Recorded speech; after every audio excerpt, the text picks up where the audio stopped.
Hey, what's up, everybody? Welcome to the Neuron humans. How are you? Oh, Hello. hello. Well, welcome to the few of you that have made it so far. There'll be some joining in here in just a minute or two. Um, we're really glad to have you here today. We're going to run through our predictions for the AI space in 2026. I think it'll be a lot of fun. Over the just short of 7 months we've been doing this, we've talked to a lot of people. We've both learned a lot as well along the way, I would say, and read a lot of research and been to a bunch of events and all of that stuff, and just kind of wanted to put this together based on what we see, what we hear, and kind of get an idea of what it looks like, and then go back and see how bad we tanked it at the end of the year. Uh, you never know. Maybe we You, won't. you, you think we're gonna do bad? I don't. I don't. I was looking through I've changed mine every minute for 30 days. And I went back this morning and added some things, changed some things, just kind of preparing for this. And it's funny because the way the news happens so often in the AI space, it's fast, and something big can drop immediately and change everything. And that has affected my predictions a number of times before they're even going to leave my mouth. Yeah, that's real. So just for some context, while we're getting everything good to go here, we have these broken into a number of categories, and we'll kind of back and forth ours, talk a little about each of them as we go. And categories start with frontier models and competitive dynamics, model architecture and technical direction, agents and practical autonomy, interfaces and product experience, platform power, big tech momentum, developers, enterprise, and vertical AI. Uh, Really, these are broken into more than they need to be, but just kind of trying to find a way that we could have this conversation and it not just be all over the place and crazy. Because if it would be otherwise. As it absolutely would be otherwise. Yeah. So Yeah. there may be ones where one of us doesn't have anything or doesn't really have a thought, and if that is the case, that's totally cool. We'll stumble through.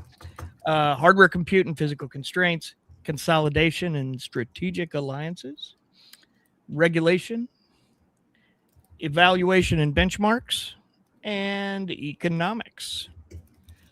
So hopefully this will be a lot of fun, really interesting, and a little quirky. Um, some of them are a little bold. Some of them won't be a surprise at all. Some of them may anger folks. I don't know. We'd love to hear yours as we go. So if you have different thoughts, please drop them in the chat. We want to know. Because it helps us get an idea of what other people think, what you're seeing, what we're seeing, and all of that good stuff. Um, let's see here. What else do we need to run through? Oh, as of yesterday, we are now one of Apple's top 100 technology podcasts. That's just short of 7 months since we started, and we've been really close for a while. Like we've had some days where it was 108, 113, 106, and been kind of eyeballing, thinking it'd be really cool to at least cross the darn threshold. So, but we have, and it's really exciting, and we were both having a lot of fun. Uh, Yakking about it and just kind of joking. We're 96 right now, which doesn't sound high, but Apple has 29,500 technology podcasts on its roster. A thing to know about that is that probably 28,000 of them are defunct, if I had to guess. But either way, we're excited. We're super proud, and uh, you know, looking forward to doing more and more and more of this as we go along. Um, We also, if you haven't yet, as we get started here, please take a moment to like the video, subscribe to the channel. We really appreciate it. With that said, Grant, how are you doing? Why don't you go ahead and start, and I'll Okay. react. Yeah. All right. Let's do that. Well, let's start with frontier models and competitive dynamic. You know what? Let's not start with that till Grant's done with what he's working on. He's sending an email out to the Neuron list to let people know we're here, and I don't want to start with that one. Yeah.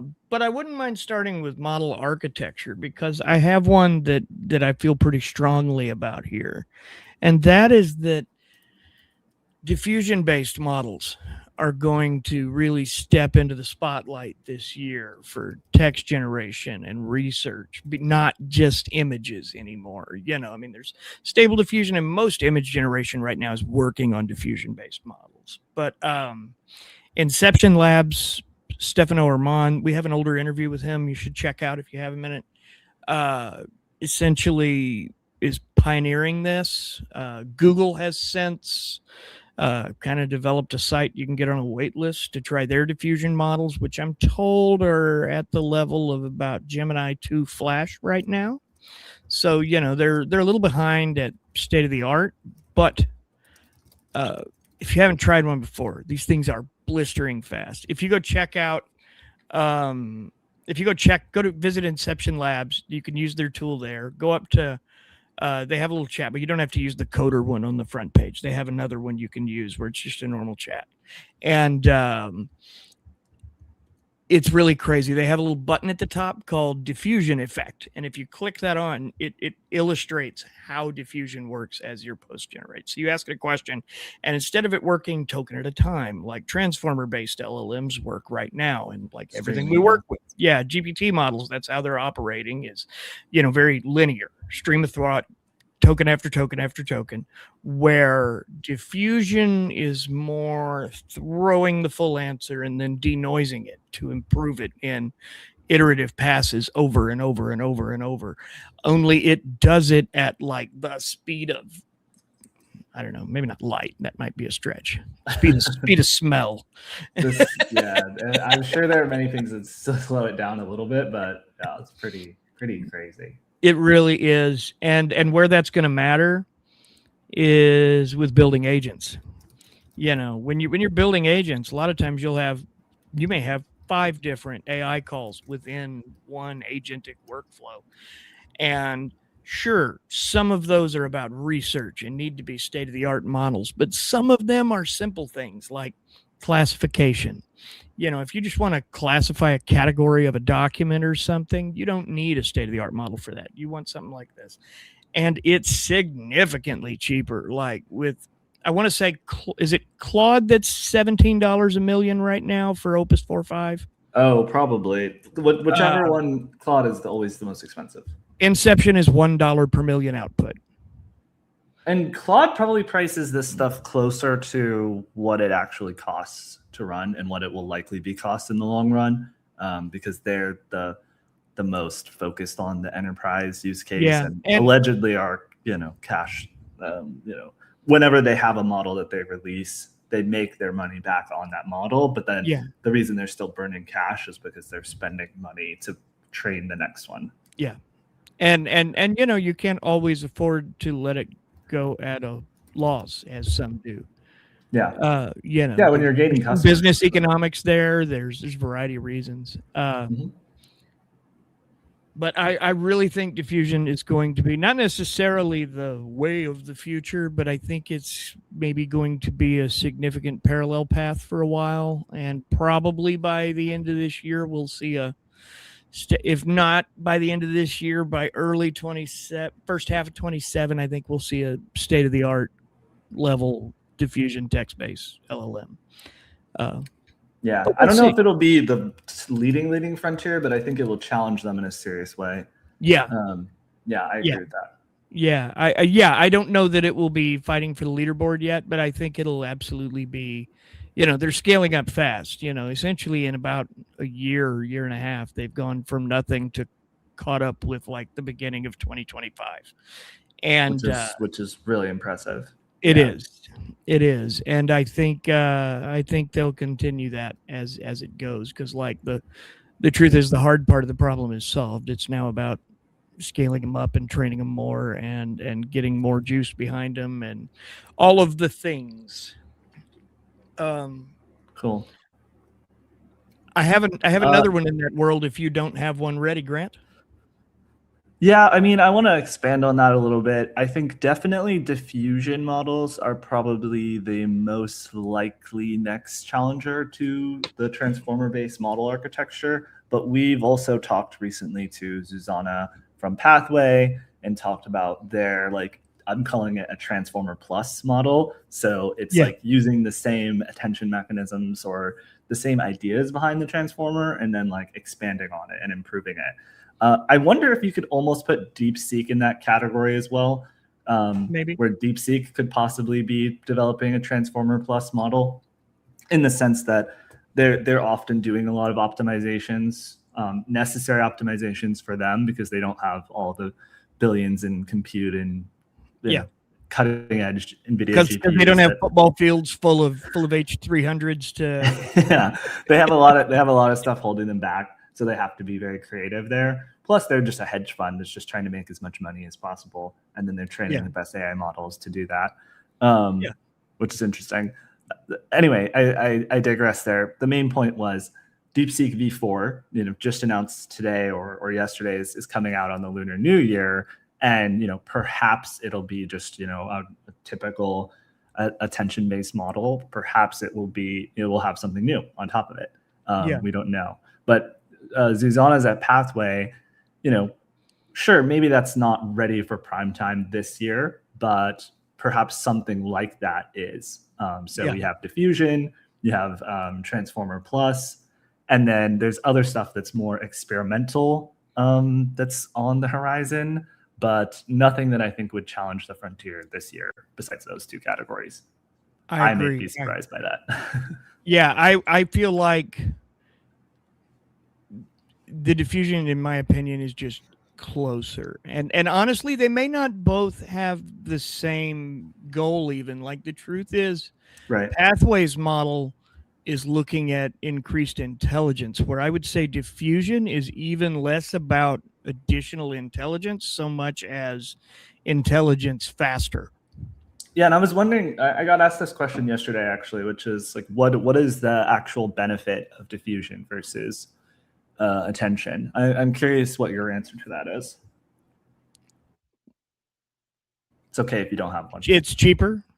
That's what I was thinking. Yeah, fast efficiency, basically. It's extremely fast. It's pennies on the dollar versus transformer tech right now. I think there's a lot of both economic and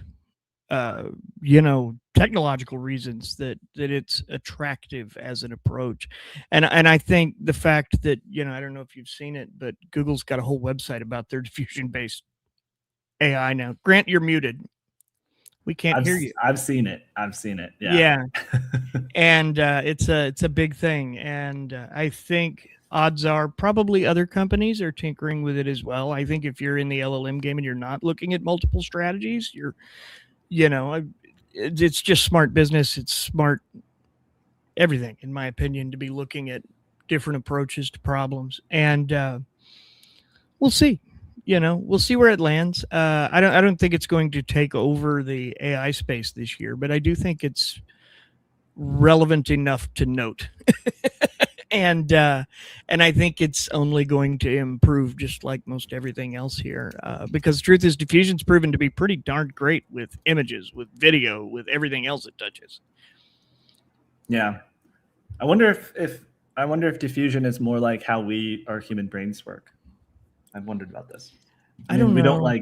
We don't create everything and then wipe it away, but I sometimes write with the diffusion type of method where I bring in a lot of context and a lot of information, and I slowly denoise it, cutting away, editing out things that I don't think are. I would say the editing process is definitely closer to diffusion, but I think when I'm writing, I'm operating more in when I'm writing, I would say it's probably more similar to token based. You know, Wait, I mean, the next word, or yeah. maybe a middle ground of the two. Because how often when you think or write does the entire sentence come out fully formed? I don't know. If I'm honest, well, you know, yeah, usually I'm thinking, I don't know. Usually I know what I'm writing some words ahead, but I don't know how many. I'm gonna have to sit down like with a pen or a keyboard later and see. We should test that. See what those feel like. I'm really curious now. You've sparked an interest.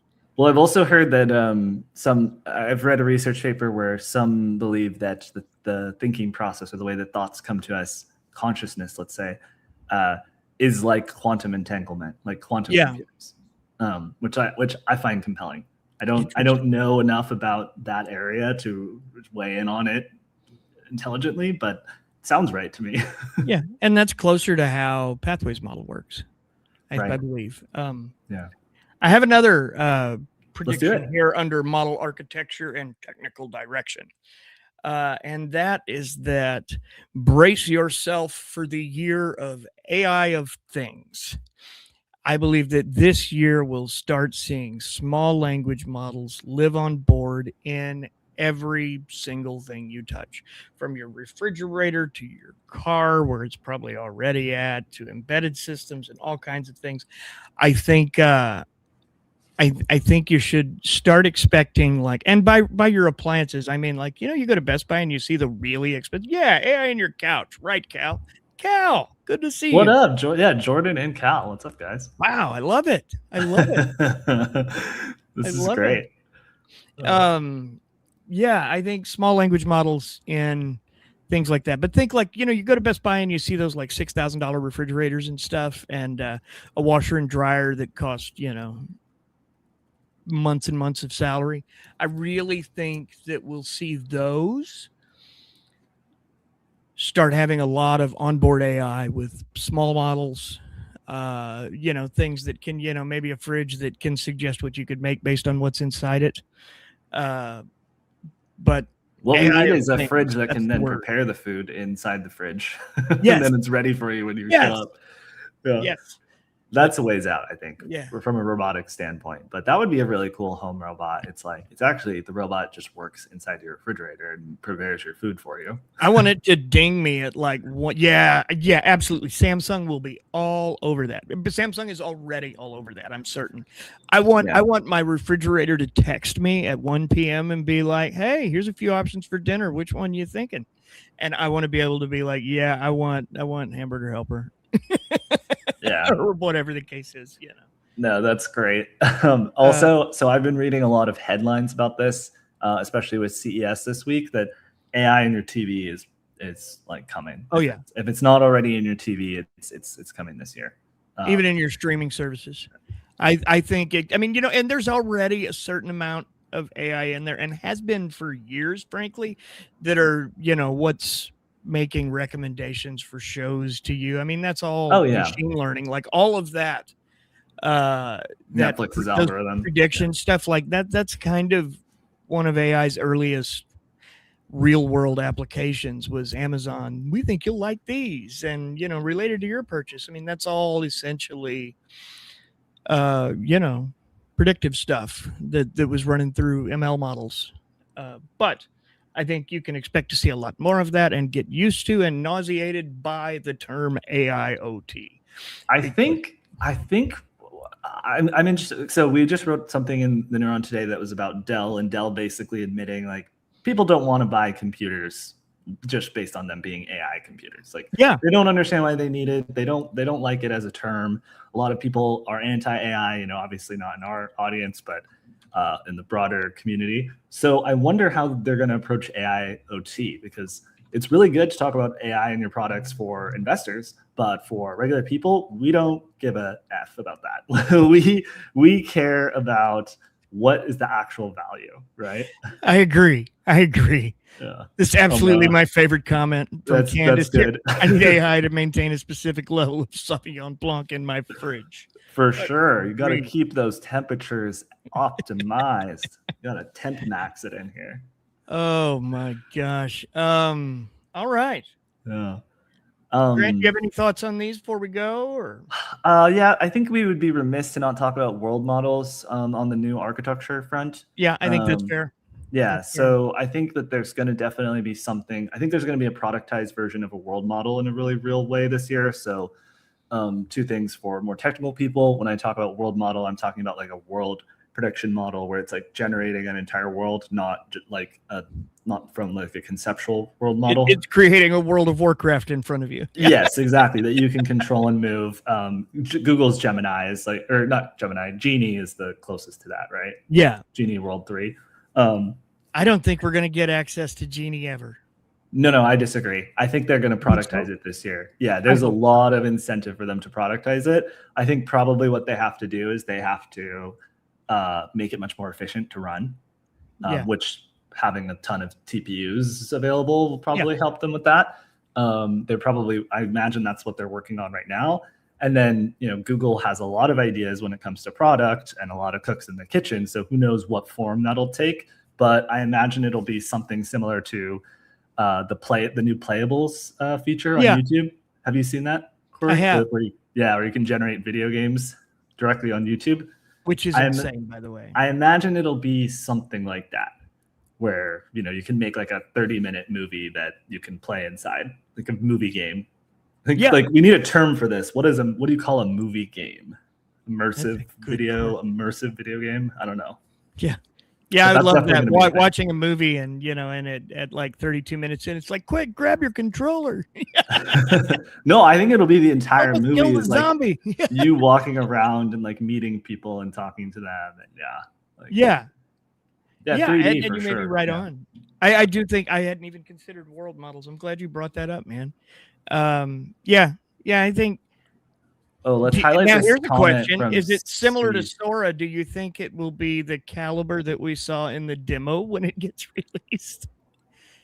Okay, what do you mean by that? Can you unpack that? You remember how when we first saw the Sora demo and then Sora came out several months later and it was like not quite what the demo was? Like it was a nerfed version because because when I watched the demo for it, I very much get the vibe that like this is $1,000 per million tokens.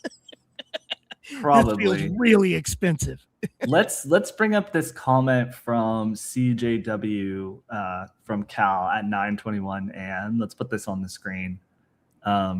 Knowing Demis, I recently watched the Thinking Game, which is the Google documentary about DeepMind and how they kind of formed and eventually solved AlphaFold, and I really liked his thinking there. He loves video games, but he wants to solve intelligence. So he's going to try and find a way to make whatever they build useful for real world products and problems.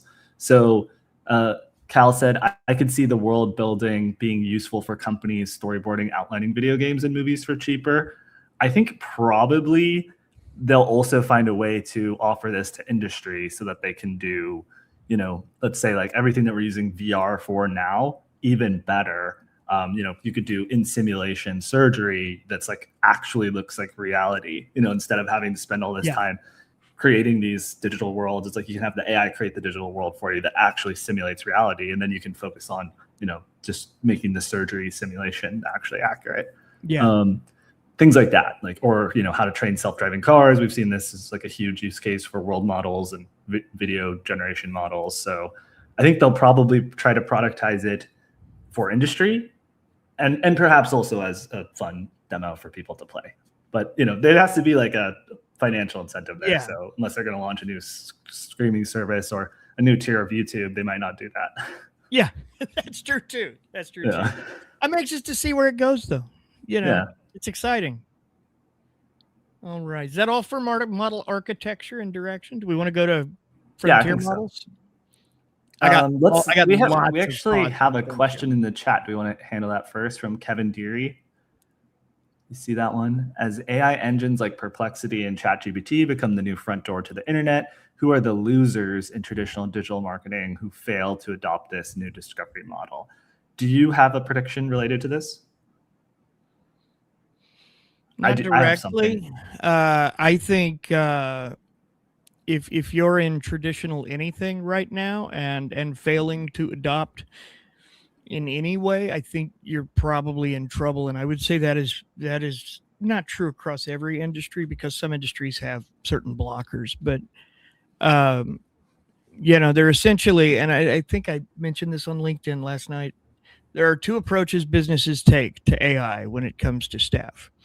One is touch it and you're fired. Two is more AI, more AI, more AI, more AI. Don't touch it and you're fired. Don't Put touch another it way. and you're fired. And the truth is, we still need a human in the loop for most things in that 60-70% range, but it takes a lot less people to do it. And I think the fact of the matter is that the companies who are taking the more AI approach, just by the fact of what it is and what it does, sure, they're going to stumble, they're going to make some mistakes, there'll be some embarrassing moments, but I think they're going to steamroll those who are not. Yeah, I think when you look at any industry, look at who's adapting heavy, who's already made the change, and look at who's still resisting, and those who are still resisting. Honestly, as of January 2026, I think they're going to get steamrolled. Yeah, I also think, well, okay, there's my predictions are splitting off in three different directions. What you just said, we had a conversation with Alexander Empiricos from OpenAI. Yeah. And I do think that there is a fast takeoff scenario where like the skills of working with AI compound on one another. And, typically we talk about fast takeoff in the sense that like the AI gets better and better and it can create better AI and then the AI takes off. But I also think people who are using these tools, the more that they use the skills and the more that they get better at it, they have a skills takeoff. And I'm concerned about this personally because, we're writing about the news all the time and we're trying to keep up with what's going on, but we're not necessarily always in the tools working in and day out. And I can feel behind a lot of the time. And I'm someone whose job is to learn about it's literally our job to know what's happening all of the time. And we both regularly feel behind. And it's really interesting. Hey, Ika, would you mind grabbing the questions as they come in and maybe throwing them into a doc for us? I'm thinking it might be easy to kind of run through what we have and then take some time and just walk through question by question everything that's there. Maybe it might keep us on track because I'm seeing quite a few come in that are really good, like defense and AI, and I have thoughts there that I would love to discuss in a few. But I'm afraid we'll miss them as we go through if we don't. Maybe let's try, or what do you think about trying to do a question, then one of ours, then a question, then one of ours, so we can keep the audience engaged? That's a good idea. By the way, watch this. This is Ika. Say hi, Ika. Thank you. No, put on blast. Thanks for all you do, Ika. We appreciate you. That's funny. And I knew that would absolutely break her. Well, let's talk frontier models. Here's where I think this is going to get interesting. Yeah. My first and definitely not the most controversial on my list is that I think OpenAI drops a significantly better new frontier model by early Q2. I keep hearing scuttle about it. There have been some comments, and rumors that like people at OpenAI are kind of happy that people are underestimating them a little bit right now. And the truth is, 5.2's jump over 5.1 was probably the biggest jump we saw in 2025 in terms of like capability benchmarks from one model to the next. And I expect what's next will be bigger than that. And that's the reason why 5.2 was 5.2 and not 5.5. I think that they gave it a 1/10 of a point jump says a lot about where they think it is on the pecking order of what they have ready to go next. I think it might be worth also putting that in perspective with everything that we know that OpenAI is doing. I'm working on a piece related to this, but I haven't finalized it yet. Basically, we know that OpenAI is they have their 100 fingers in 100 different pies on the product side, right? They always do, yeah. Yeah, they just launched smart business. Yeah. Well, and also when you're selling like a whatever $1 trillion business, like when you're basically selling yourself as a big tech hyperscaler, you have to have hyperscale. So they have to have a lot of different product offerings that they're selling. But the two biggest things that we've heard about is voice, a new voice model and voice interface mentality coming into 2026. It's so significantly better right now too. As a Oh, guy yeah, I who was uses streaming with AVM it. every day, Yeah. like somewhere in the last month and a half, it's gotten an update because it stopped telling me, "Hey, thanks for reaching out. We're going to keep it chatty and clever, a little bit of humor, a dash of this." You know, it doesn't do that anymore. Now it talks. Right. Um, Yeah, it's getting there. And I think Yeah. the new version that they're working on is going to be even better. They also have a line of products, which maybe we'll see in 2026, maybe we won't. Yeah. It seems like we have a potential to see them this year because, you know, we actually got leaks on what they're going to be from the manufacturers who are going to be producing them. So in theory, if the manufacturers have a deal in place and it's actually in production, we're likely to see it this year, Yeah. if not next year. I agree. People have early been next year. sleeping on voice. I'm telling you, it is such a great way to interact. I mean, I even use Copilot on my computer and yell at it, not yell at it, but holler questions at it once in a while, and it'll respond with what I need while I'm working. And it's really handy. Yeah. Related to this, do you think voice is going to be as big as they say in the workplace and out in the world? It's hard because we kind of have to get into the mentality of I'm okay talking to myself all the time. And everyone has a preference. The truth is, it may vary from person to person. Yeah. But would you want it to chime up in a meeting? Like you're in a meeting and it's like, oh, actually, that number's this. What if it's just like a... Well, that's certainly coming. We talked to we kind of do that. CEO. Yeah, well, Otter CEO Sam Leong, we talked to him, and they're working on that. They already have a voice assistant in meetings, and it's going to be an active participant. But I digress. So I'm going back to the OpenAI point for a moment here. So we know that they're working on voice stuff. We know that they have something big in the pipeline for, could be GPT 5.5, like Corey said. And we know they have devices coming. Or something completely different even. Yeah. And we also know that Jerry, I'm going to mispronounce his last name, but one of their main researchers just had a feud with Jacob Pachoki. We don't know what it was about, but they had a disagreement about the research direction for OpenAI, and he left. So whether that means they're doubling down on what they're doing now, or they couldn't agree on which direction to go for something new, we know that there's internal disagreements there. So that could mean, number one, maybe they do have a new direction maybe, for research and what comes next. It's kind of interesting to think about. It is.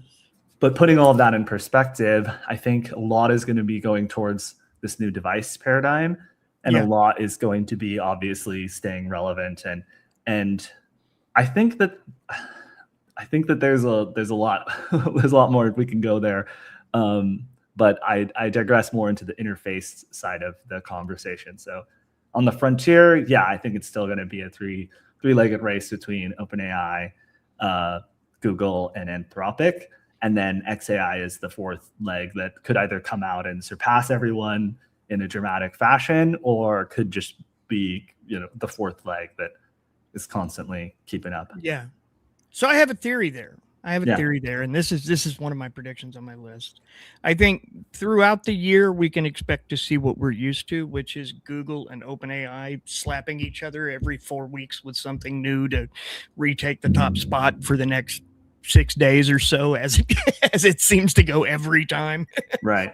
And but with that said, I think by the end of 26, the intelligence leaderboard looks a lot different. I think Google and OpenAI are still at, or at least right near the top and batting back and forth. However, legacy tech is going to show up in 2026. I really believe that we're going to see legacy tech do some things like, for example, I think Microsoft's going to have a genuine contender for a frontier model, and probably by Q3 at the latest.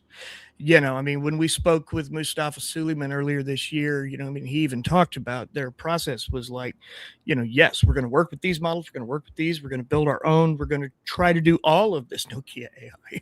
We're going to try to do all of that. And they've built out a really strong team that you don't hear a lot about, and they're a company with the dollars, with the existing infrastructure and data centers already in place. Like, they don't have to go start from scratch. I think you will see them in the top 5 by the end of the year. Like, I think was it MAI that cracked the top 10 briefly as an open source model? With either their image or their voice model, Okay. not with their well, Yeah. maybe with their general MAI one. Yeah. Perhaps they did. I can't And remember. in addition to that, I want to add that it's not just Microsoft and legacy tech. I think you start to see Mark Zuckerberg's money paying off and Meta making some real moves. Meta bought Manus. See, I'm coming for you, Kevin. That's why we've been holding off. They've bought Manus. It's pretty well known that they have a big model coming soon that is supposed to be significantly better than what they've done in the past and genuinely competitive. Jan LeCun is gone, whose ideas were obviously at odds with. Gosh, and he torched some bridges on the way out. My gosh, he just keeps torching them, doesn't he? He is not a happy camper right now, and we haven't covered that yet because I really wanted to put it all together in one piece, but we'll get to that. Basically, for people who don't have context, Jan LeCun has been talking smack about the new guy Alexander Wang and what's happening over there now. And I mean, yeah, it's I don't know. It felt a little unbecoming of an academic. Well, look, he's a startup founder now, so gloves are off. That's right. But the thing to know is Meta has been building out, solar fields to power data centers. Meta's been quietly building data centers around the country, including a project or two that got killed right here in Missouri where I'm at. They're not playing around, and if they can nail it, they already have an ad business that rivals Google. Probably the closest competitor to Google, I would argue. That's just me spitting off. That's not based on numbers, so it could be wrong there. But, I think Facebook ads are huge, man. That's a big marketplace. They're effective. They're good. They work. They have Instagram. They have WeChat. Is it WeChat that they have? I could be wrong.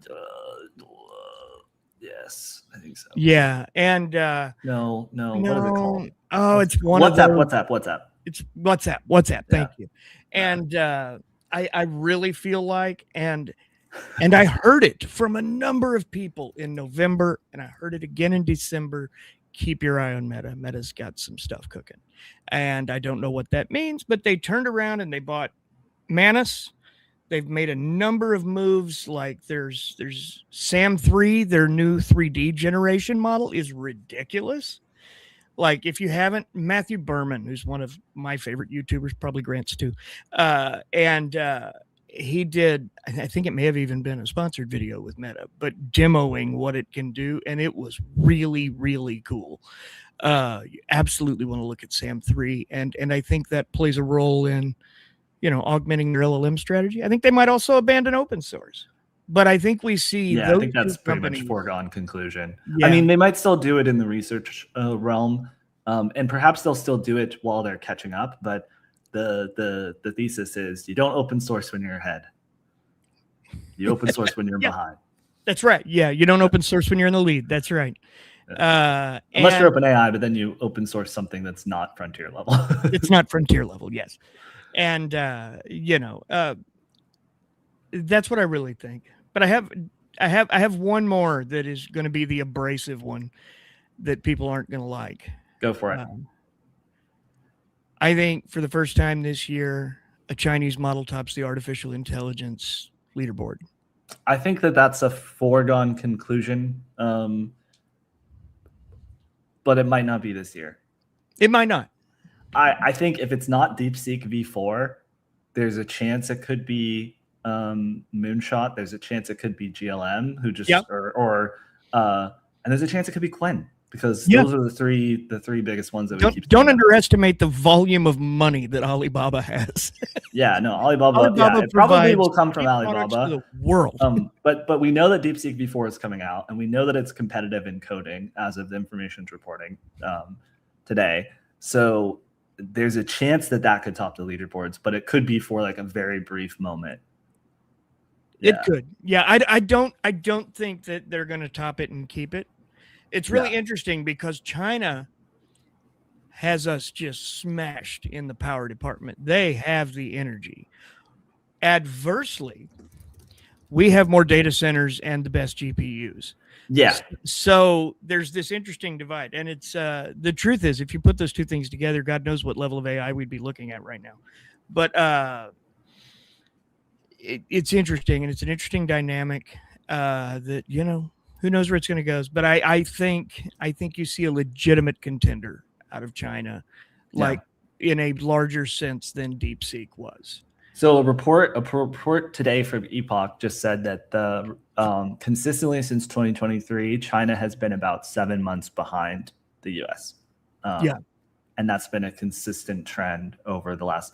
We were worried that rate was shrinking. So like it was more like 3 months. It felt like more like 3 months last year. But according to Epoch today, they said, no, it's been consistently 7 months behind the frontier. And we know that, you know, OpenAI has a new model cooking. We know that Google is probably working on something, though I haven't heard what the successor to Gemini 3 is going to be yet. But yeah, like Cal said in the comments, like China can brute force anything into success. I mean, they just have the scale, right? So, you know, unless, you know, you really do need the most cutting edge Nvidia GPUs to reach that next threshold, I think perhaps they could break through, and perhaps they could break through with bench maxing. You know, like maybe it's not technically superior, but you know, on paper it is, and then people test it thoroughly, and then they find, oh, it's actually not. You know, it's not good in these areas. Claude 5 when allegedly they were working on it over Christmas. So there could be a Claude, maybe not Claude 5, but a Claude 4.7. That Anthropic would give us a 7, wouldn't they? At least give me the 7.5. Like at least give me the halfway point, the official halfway point. You give me something that feels pleasing. Like the 5. Yeah, I do wonder when they're going to stop labeling them as, you know, numbered releases. Perhaps never, but it would be nice. Yeah, you know, if it wasn't for the pace, the truth is we'd probably get into a cycle like the cell phone companies do. We're like, all right, the new models drop every September from Apple. New models drop from so-and-so in May. Actually, speaking of Apple, so that's my controversial hot take in this area. I don't think that Apple is in the business of building frontier models. So I don't think they're actually going to have a frontier model. But on the UI side, I think they will finally show up in a big way this year. And it's going to change the game. That's kind of what I have on my sheet too, Grant, is that Apple will continue to not have anything for state of the art. And but we'll see small models begin to take a bigger role within their ecosystems.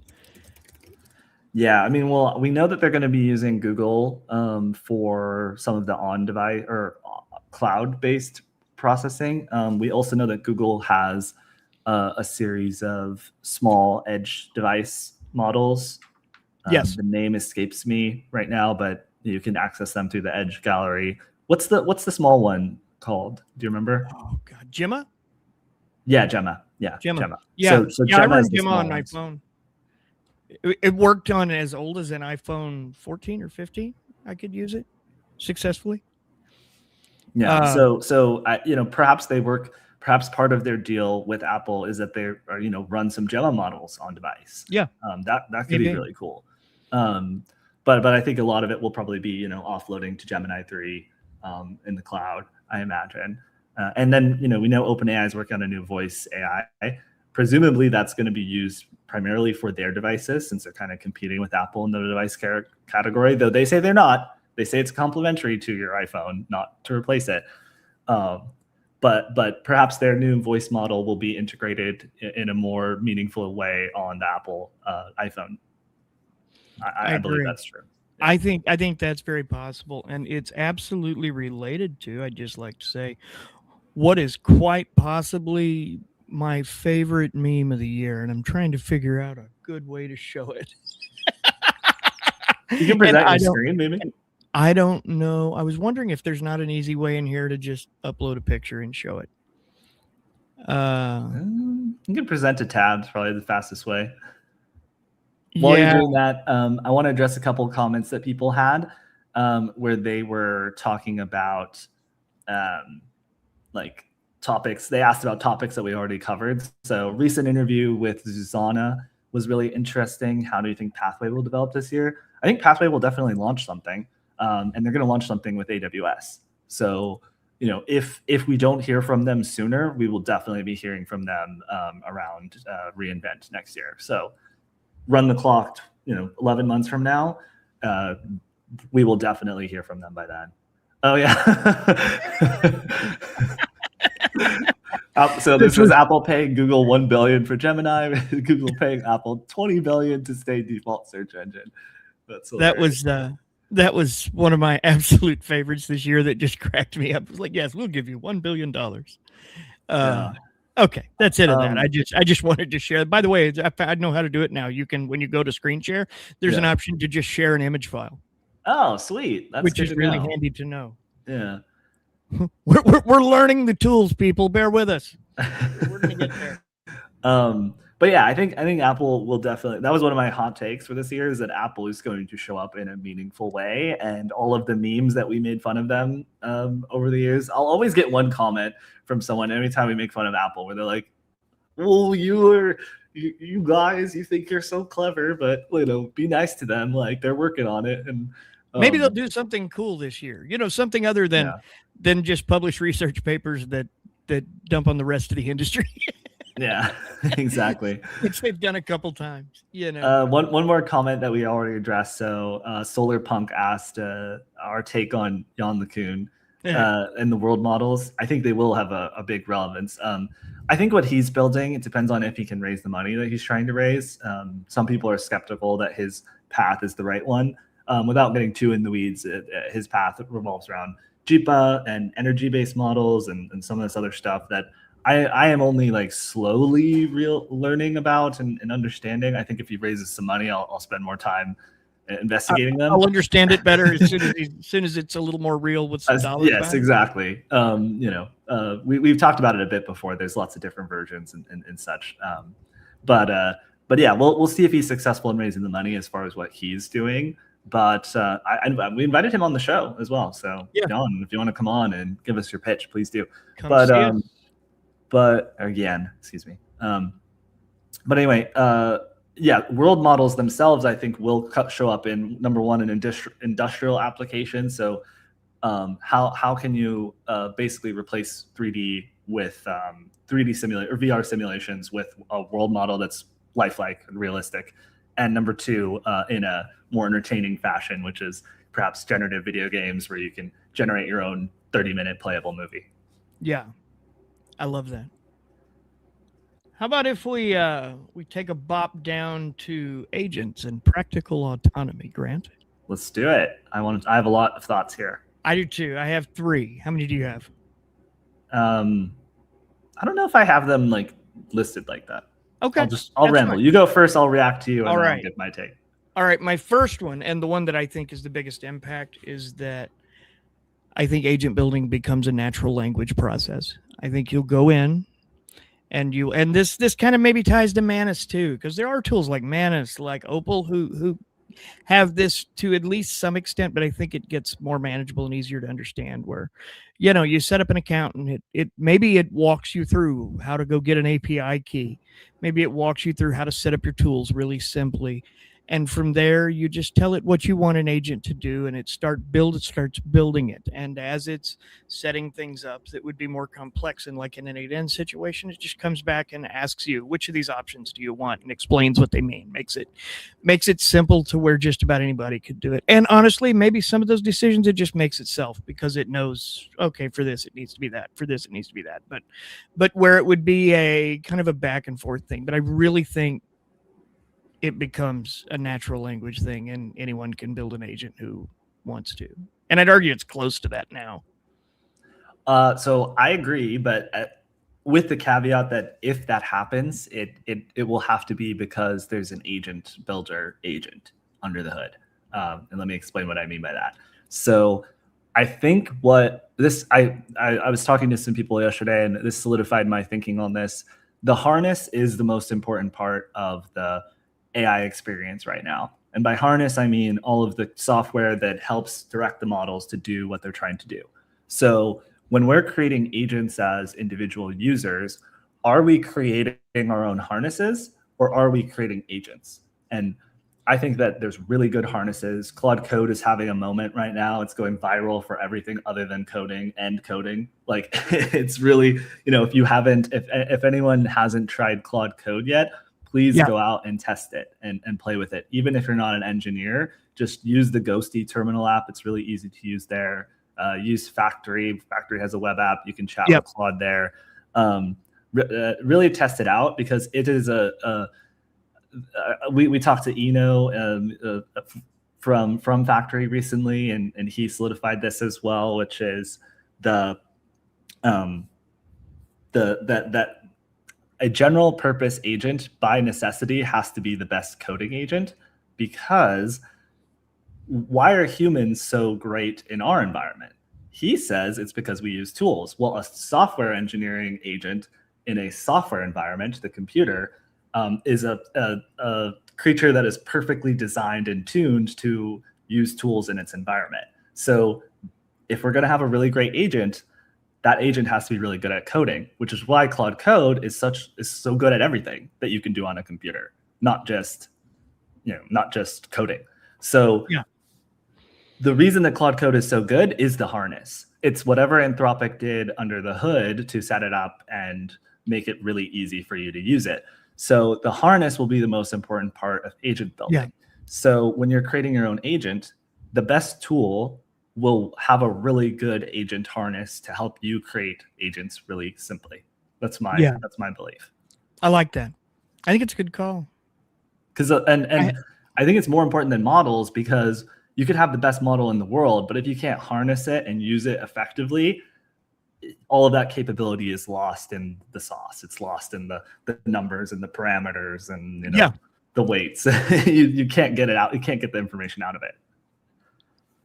I have something else I think gets a moment this year, or that I hope does, and that is computer use agents, which to me are the closest thing to real agentic AI that exists right now, honestly. Like I call out ChatGPT's agent mode, but Claude has one too. ChatGPT's is quite good. Claude's has improved a lot, and I'm sure will be great with time. But people really sleep on these, and that is such a killer function. Like I've done some neat stuff with letting that go run my computer this year. Like I had it scour DMVs in the state of Missouri and find one with an appointment for 9 a.m. on a date because we couldn't make a trip if we didn't. And like it found it, it popped up, let me book the appointment. And turns out it was 12 minutes from my house, but it went searching things like that while I sat back and watched Stranger Things, which I think was delightful.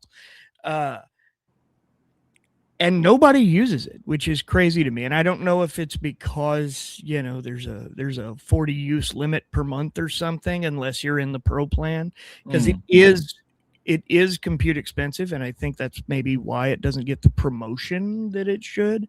It's also slow, which is a bigger problem, but it's like the best way to get around like a lot of websites that block AI. Yeah, it's faster than it used to be.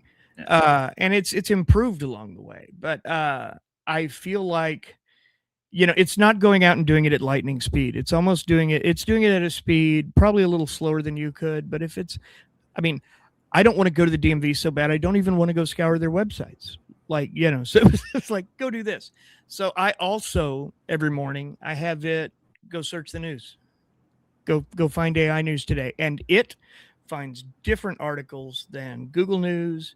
Google News finds different. So we use a bunch of different sources to find news and know what's going on in the AI space. and every approach we use seems to always come back with different things, and that's one of those two. And I think maybe we get beyond these kind of brittle workflows that are slower and find a way to make that sort of thing more efficient. Because like I would love for it to work like that. I mean, deep research will do some of the same thing, but it's different, and it feels like, to me, it's not agentic AI until I can say, hey, go order me a pizza, and I don't have to sit down and program a bot to do it. I need to be able to say, agentic AI can go and do tasks on command. See, this is where I'm wondering about the harness versus the agent builder, because if you, Corey, wanted to make your own agent to go do something, do you want to control how that agent behaves? Do you want to set up the all of the parameters of what it can do and what it can't do, all the guardrails? Like, how much control do you want over it, or do you just want the end result of what you want it to do? See, now in business applications, they're absolutely used for that kind of agent. But to me, agentic AI was never, let's go build a specific workflow that will do this thing, and then it knows its hyper specific goals. Agentic AI should be able to just do what I ask it in a very general way. And that means if what I need it to do is gather information for a report, cool, it'll go gather information for a report. If that's order my lunch, that's order my lunch. If that's, help me plan out a new diet or a new something or other, it knows what it knows about me because it has access to my account memory, and then it just goes and it does that. And it's like, hey, you needed this, you needed that. We should probably order you one of these whoops or something, and here it is. If you're down, go for it. But you don't have to build it for every function you want. Like what we're doing right now, whatever you want it to do, you've got to go build it. And to me, that's not the same. Yeah, I mean, it's interesting because as in our work environments, we do want to be able to build agents to go do things for us, to help us do work more efficiently or help us increase what we can do. But yeah, for the consumer use case, yeah, you just want the thing to work. I want it to work. You don't want to build it. You actually just want one that already works. That makes me think that continual learning and memory is the trick to having an agent actually do what you want. Yeah, and the truth is, until marketing teams got a hold of the term AI agent in early 2024, they made what agentic AI was. They made agents feel like a scam, basically. Yeah, they basically made agents into a scam. And in my opinion, a lot of what we're doing now is, it can make decisions, but it's very guardrailed, it's very engineered, it's very, practical, broadly useful. Agentic AI needs to be general. Yeah. Like, consumers don't have a reason to let me rephrase that. They probably have reasons they could justify using automations the way we are now, but frankly, we're building automations and calling them agents in a lot of ways. Somebody's going to stab me for that. I can feel it. What's your third one in this category? Because there's so many things I want to react to in what you said, but yeah. Yeah. Here's a question on that too. Somebody's like, finding DMV appointments or new articles different. How much do you want an agent to use your bank account or personal information? Honestly, depends. I want it to be able to. I genuinely want it to have, access to, maybe it's an Apple Wallet. I don't want to put my credit card information into a chat, but I do think that there's going to have to be a way for some sort of secured wallet system to work within an agent. In a way that is safe, that is passable from the agent to a website, just like it is when we use Apple Wallet and click Apple Pay on Little Caesars, for example. They're definitely, very different things, but I want to be able to, if I tell it to go buy something, I want it to be able to go buy something. Yeah. Like, I know what pizza costs. If I say, order me a pizza, I'd like, hey, get me a, thick crust sausage pizza delivered to the house. I want it there about 7. I want to be able to say those words and then go back about my business and do what I'm doing and then get a ding when my doorbell rings. And maybe that's expecting a lot. I don't know. Would I let an agent do my taxes? Only if it had loose morals, Cal. Only if it could get me the biggest discount possible. Yeah. Only if by Oh, doing my taxes, you mean it's going to help me pay zero taxes? And yeah. sure. No, just kidding. Yeah. That's Actually, I'll be honest. I kind of look Ugh. forward to the idea of AI helping with the taxes a little more. It's got to match the boss. Well, just because that's what Corey wants, 9design, doesn't mean that that's possible today or what Corey does. Like that's how it should work, right? It should be trustworthy enough that you can do that.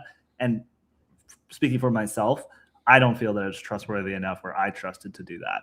Maybe once I see not today. many people doing it a lot, then I might trust it. Or if when they show it off and they release it, they make it as easy to understand. But this is an active problem that they're working on.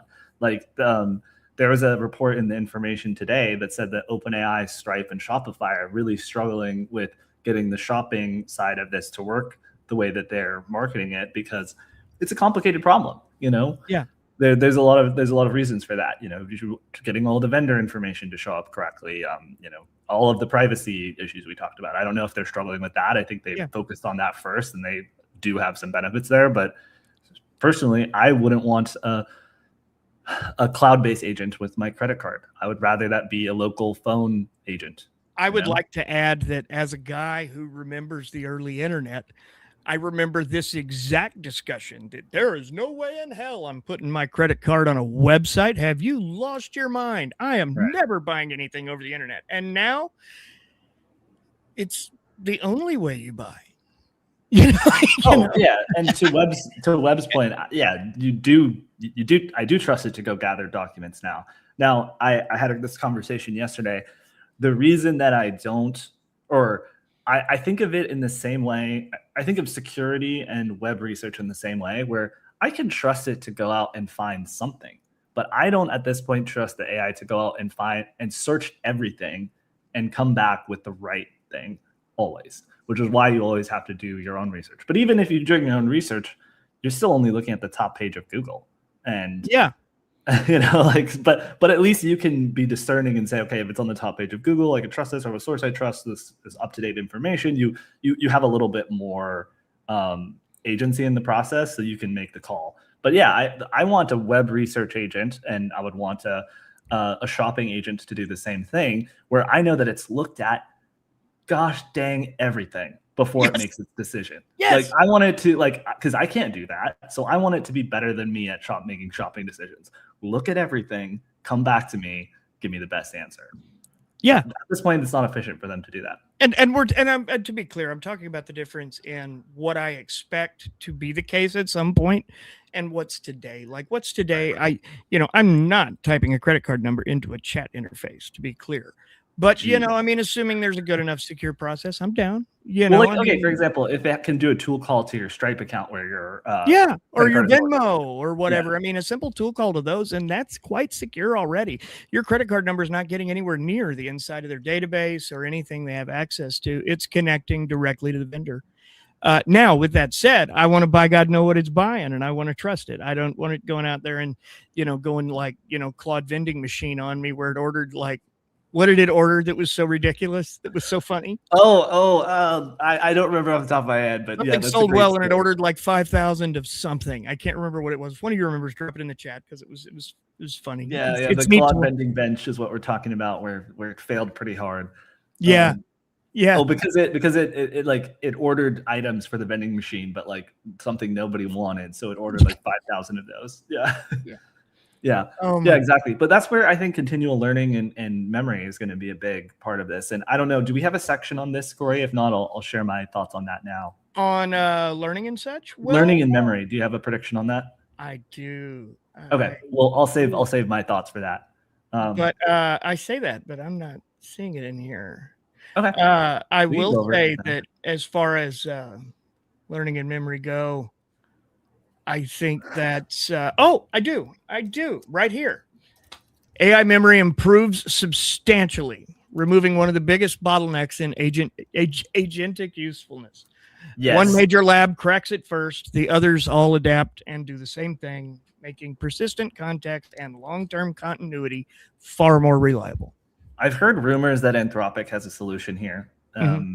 They've technically introduced memory, but as we talked about with Susanna, when when the model companies right now do memory, they're like adding it on top of like the prompts that you're sending, or it's in the system instructions, or it's like strategically deployed. As opposed to connections to other data. Yeah. Yeah, it's not true memory. And there's a lot of companies that have plugin solutions where, you know, you're creating documents and markdown files that like effectively is RAG or effectively is a memory solution. But again, I think that's a short-term solution. Memory has to be solved at the model architecture level.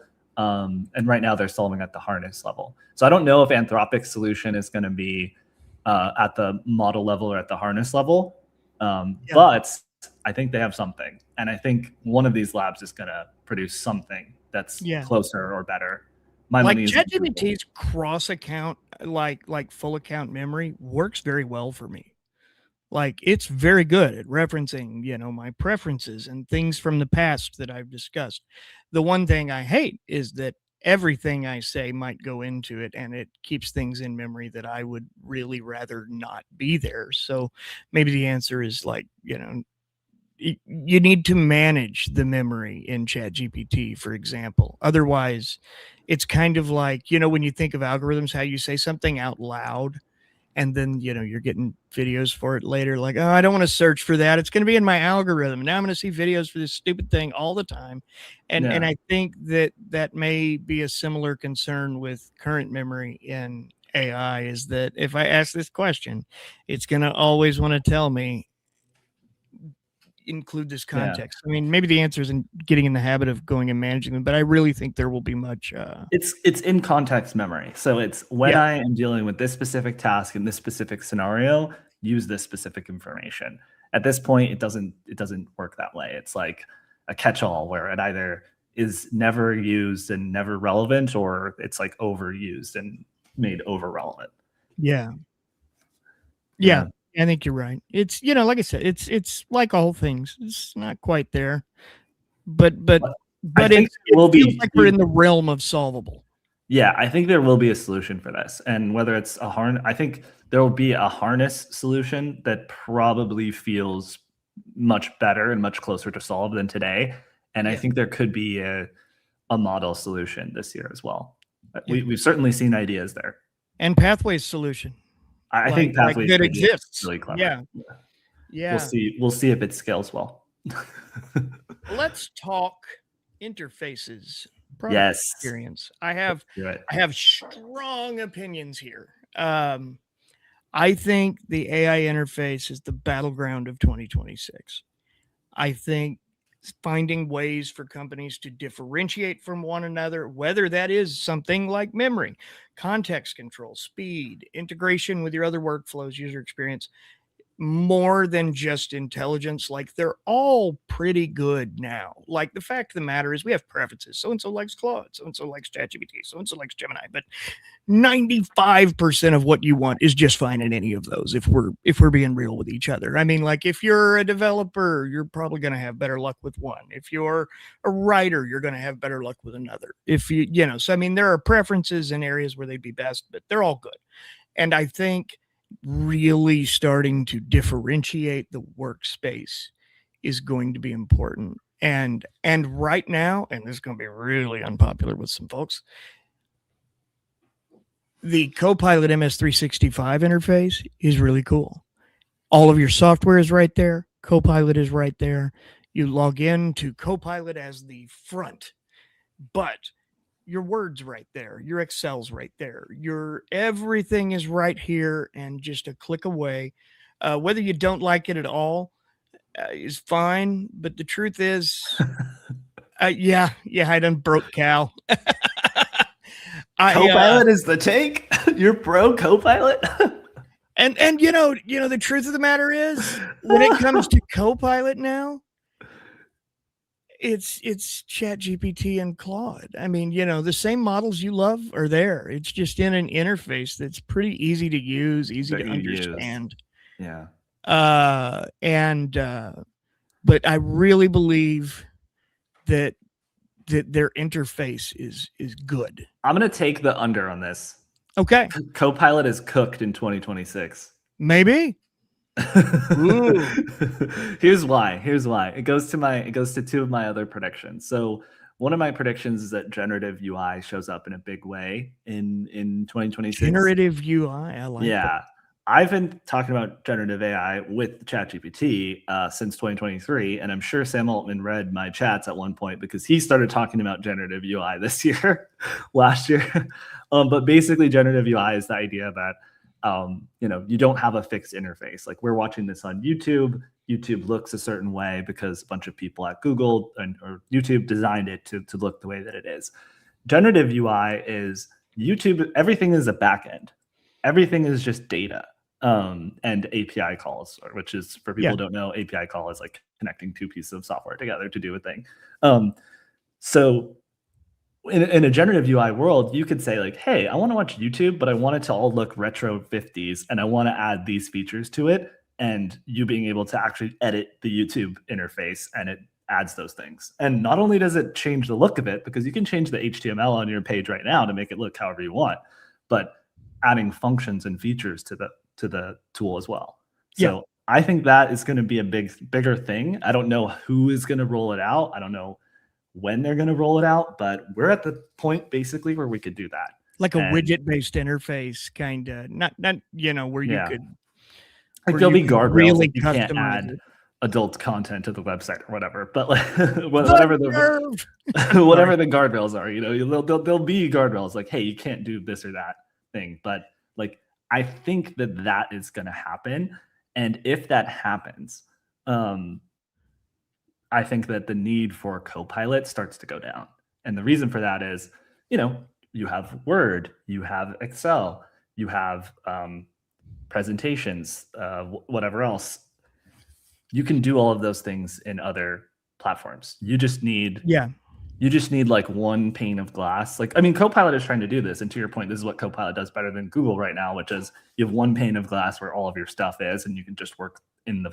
Where Google has 179 websites, 462 products, and none of them integrate with each other. Yeah, it's a problem. They're just a problem everywhere. Of scale. Yeah. Something I think though is almost essentially what I feel like you're talking about is an agentic operating system. Almost an agentic OS, and that's another thing where Apple should be discussed, because the fact of the matter is we're an awful lot closer to a fully agentic Windows than we are to a Mac OS right now. Yeah. I mean, like if you're dealing with like early beta versions of Windows right now, it's all intertwined together in a really interesting a way, and I think it's only going to get better. But Apple's behind there. And I was a guy who was an Apple guy for many years, because as a journalist, that was the way of the world. And I still love them. I just don't currently have one. Okay, Ankit, tell me how I'm pronouncing that correctly. Just suggested something really, really smart, which is UI predictability is really important for user experience. This is where the phrase "the devil's in the defaults" comes into play, right? I think the default will still be the default experience, but I think the ability to change your default experience when needed will probably play a bigger role in how we experience websites. And I don't know, like, people are going to change kicking and screaming because you've obviously optimized the default to work a certain way. And for a lot of companies, that's to try and maximize engagement with the tool, right? For the user's benefit, it's like, let's make the tool as useful as possible, but also for the company's benefit. Let's, create lock-in. Let's make sure people are addicted to our tools and using them every day. And I do think that we expect a certain level of predictability. When I go to Google Docs, I know it's going to look a certain way. It's going to have certain features. Same with any other tool that you use. So I do agree with that. And I do think that there will still be a default interface. But we're seeing more and more, like, take Claude Code, for example. Claude Code, for people who use it, like, it has all of the functions that they need inherently in it to use anything on your computer, essentially. The one thing Claude Code doesn't have is an interface. So I saw, and this is going viral on X, somebody adding a canvas window to Claude Code. So when you're booking a plane, it creates an image on the right-hand column that shows you like all of the seats that are available with like little green boxes and little red boxes. Or if it's drafting an email for you, it shows the email in an interface. So if you have a tool that can do all of the functionality that you need, and you can create interfaces on demand, I think that your default behavior is going to go to the most powerful tool and create interfaces and even save those interfaces to your default preferences. You could even say, like, for example, you could say, make this exactly like Microsoft Word. And then it will create something that's, maybe not 100% feature complete for IP reasons, although it'd be pretty ironic if any company in big tech tried to sue someone over IP usage these days. But you could set your default preferences that way. And that's kind of how I imagine generative UI working. You could change the defaults on the websites. I find that's probably going to be a kicking and screaming kind of component where you're going to have to drag people away from their default preferences. But I think you'll be able to recreate interfaces that you love in the tool that's the most powerful. I love that. I think that's really interesting. And I have another one on this, on interfaces and product experience. And I touched on it earlier, but I want to drop it in. Go for it. AI features become deeply embedded in consumer platforms. So earlier we talked about hardware, but I'm talking about streaming services, podcast discovery, music recommendations, in your games, in a lot of ways that maybe aren't yet. Like right now, when it comes to AI integration in like various streaming platforms, that area still feels like it's a little bit in the what's the phrase here? A little bit in the let's bolt a chatbot on it era. That a lot of that SaaS is finally starting to pass, thank God. And I think it's going to be incremental, but I think by the end of this year, what we're doing with AI inside of, let's say, Netflix, inside of your banking app, for example, are going to be very different from what they are today. Yes, it is Luddite, but also a Luddite take every now and then is totally valid. Yeah, absolutely. Absolutely. I don't know. This goes back to my idea about the marketing, right? Like, I don't think people want to hear AI all the time. And I know that's ironic from a brand that is all about AI, but I think like people just want things that work better and are good. Yeah. So I think putting the AI in the background makes a lot of sense as long as it's reliable. Yeah. Yeah, I think so too. I think so too. Yeah, AI fatigue is definitely a thing. Let's see. Some of these, because we've gotten so excited and a little ahead of ourselves a couple times, I'm looking through my list and being like, I kind of already talked about that. I don't want to bring that up separately. I want to talk about another one that's related to this, if you don't mind. Yeah, please go ahead. Okay, so in the same spirit of generative UI and in the same spirit of not bolting a chatbot into everything, I don't know exactly how this works, but we're going to see the rest. I've heard this prediction multiple places, so I can't take full credit for this, but we're going to see the rest of the business world have its Claude Code moment with a general purpose agent that user experience wise feels like working with Claude Code, but for whatever business tasks you need. That's sort of also why I'm like under on Copilot, is because I think if there's a company that does this really well, you're going to see companies be like, oh my gosh, we don't even need this anymore. They'll still use it for, obviously all the lock-in with Teams and email and whatever else companies need it for, Azure, et cetera. But yeah, I think that we're going to see a general purpose agent. And this is to the Manus point. I don't know if our Manus questioner is still in the chat, but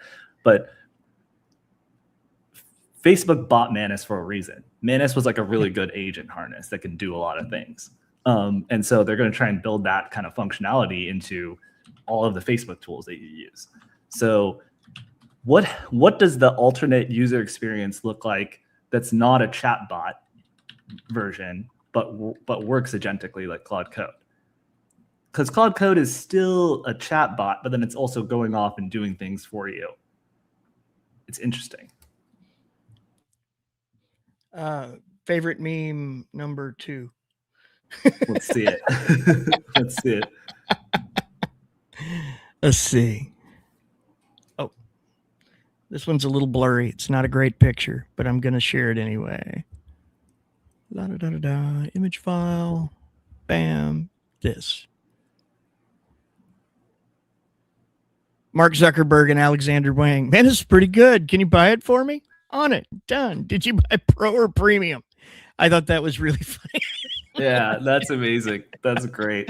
So related to this, like I was watching Dan Schipper's interview with Reid Hoffman recently. It's really great. I'm going to include that as part of a AI predictions roundup that we're going to do after we finish this episode, where they were talking about Dan was talking about how every new piece of software he's creating this year is basically Claude Code in a trench coat, where it's like the same features of Claude Code, the same kind of experience, but it's you in your chat, and or it's like in their tools, right? And so I do think that the user experience could be similar to that, where it's like the same experience of chatting with agents, having the agents doing everything for you, happening in the background, you checking in on their work. You can see everything they're doing. You know, maybe you're giving permission for things, maybe you're not. Maybe you walk away from the computer for 5 minutes and come back and see what it's created for you. Maybe you leave it for an hour or 2 hours and see what it's created for you.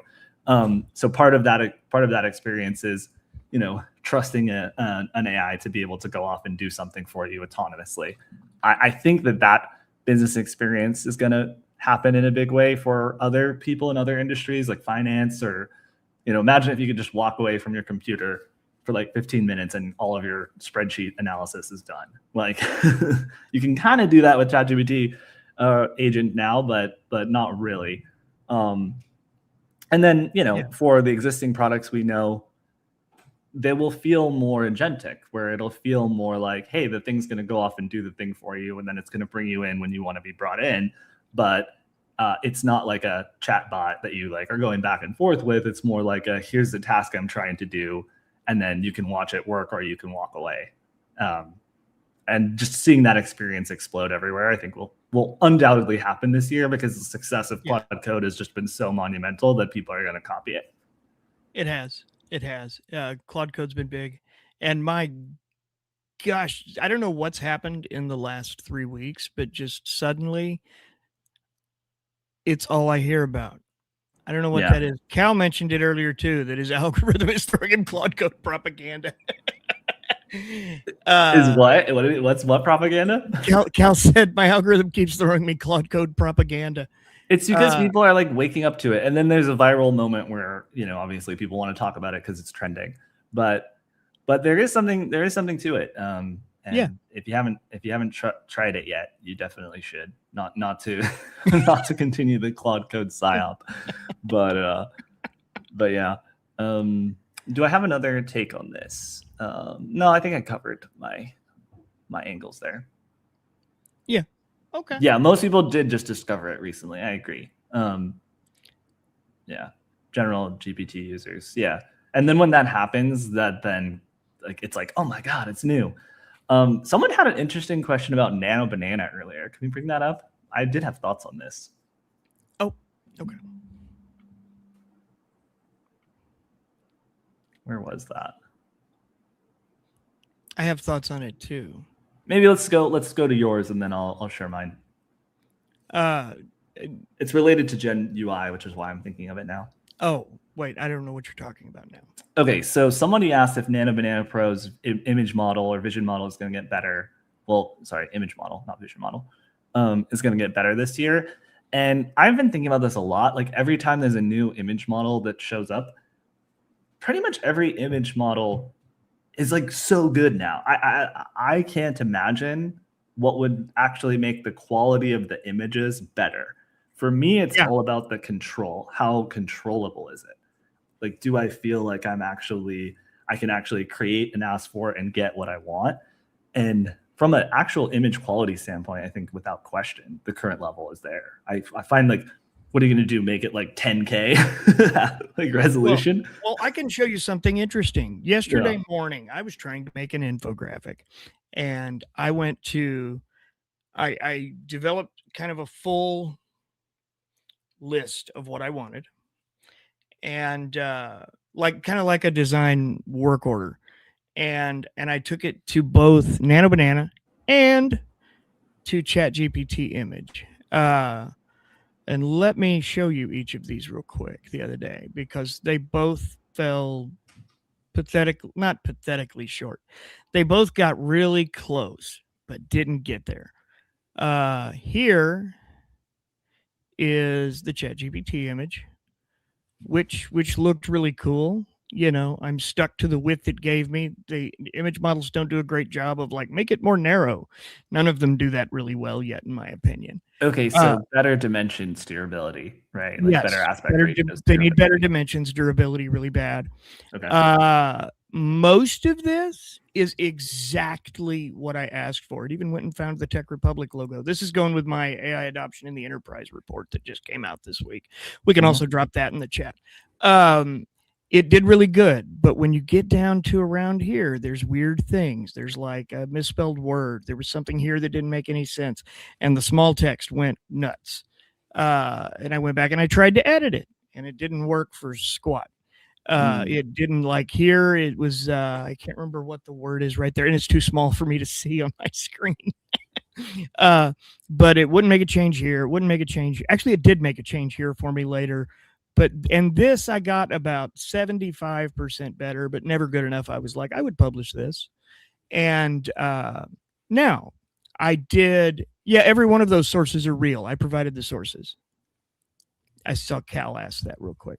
Now, after that, I also went and did the same thing in Nano Banana, and it did this. For the life of me, I could not get it to present it in any format other than this. I couldn't get it to remove the smaller copy in each of these cards. I could not get it to make this a vertical image. I could not get it to change the text, make the header more bold. They both failed on all of this. With that said, they both got me to like 90%. If this was able to be downloaded as like a Photoshop document, as a PSD, I could have made either one of these good to go in 10 minutes. Yeah, I mean, I guess that's bullish for Adobe, right? Because if you could use Nano Banana inside Adobe, and then you could break out all the layers. I really liked that Qwen Image Layered came out with this. I've been talking about this for years, that they need to make it so that each aspect of the image is like its own layer, so you can edit it. And Adobe's been making this possible with some of the UI experiences that they've changed. But yeah, basically, if the built-in functionality, I guess this is where image models need a harness, right? Like you can create the raw image file, fine, but you need the harness to be able to like layer it and edit it directly in the app that you're using. Because otherwise then you have to be combining multiple tools together, and it's really clunky. Exactly. Big shout out here for our good friend from Data Science with Dennis. AI powered flying chickens yet. If we're talking about drones, we do have some predictions on that. Dennis, a good friend, and you should absolutely go check out his channel. Check out Data Science with Dennis.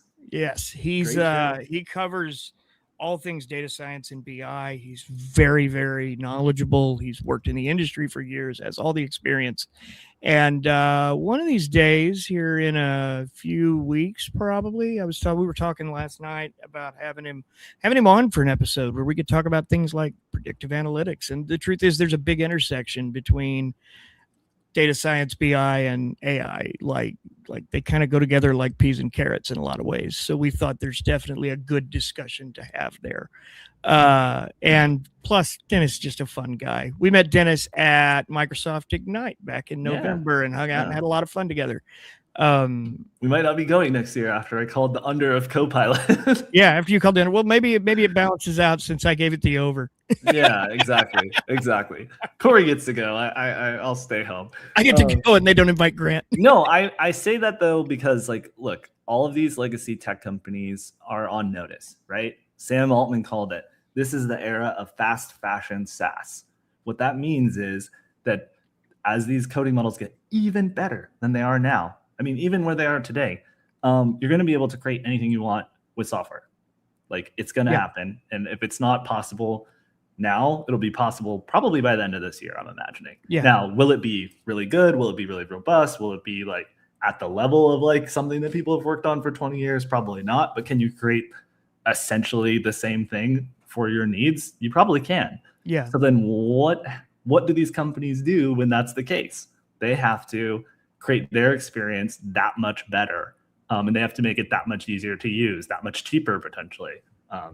Maybe not, maybe they don't lower their prices, but they have to add that much more on top of what they already offer so that they're staying ahead of this capability that people are creating. Yeah, I agree. One caveat we also ought to add here to every single one of these predictions, especially the ones where we've said by the end of this year, the interesting thing about the AI space is that it moves fast and weird sometimes. So if any of these happen to be like Tuesday, don't be shocked. Yeah, by the end of this year, it could be by the end of January, man. Or 2030. That's the other option. It could, some of these could just as easily be way out. But I really don't think they are. And I think most of these we've hit are pretty solid. I have one as I was going to lead into right after we talked Claude Code, and that's that I think Anthropic further solidifies its position as the developer engineer model of choice.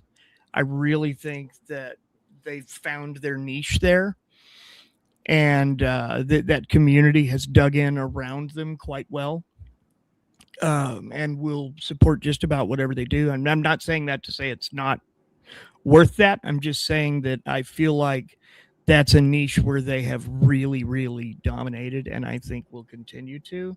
I think Codex will continue to get better. I think the other companies will also get better. And that there will be people who use those, but that Anthropic will still likely maintain its lead in that space for a long time to come.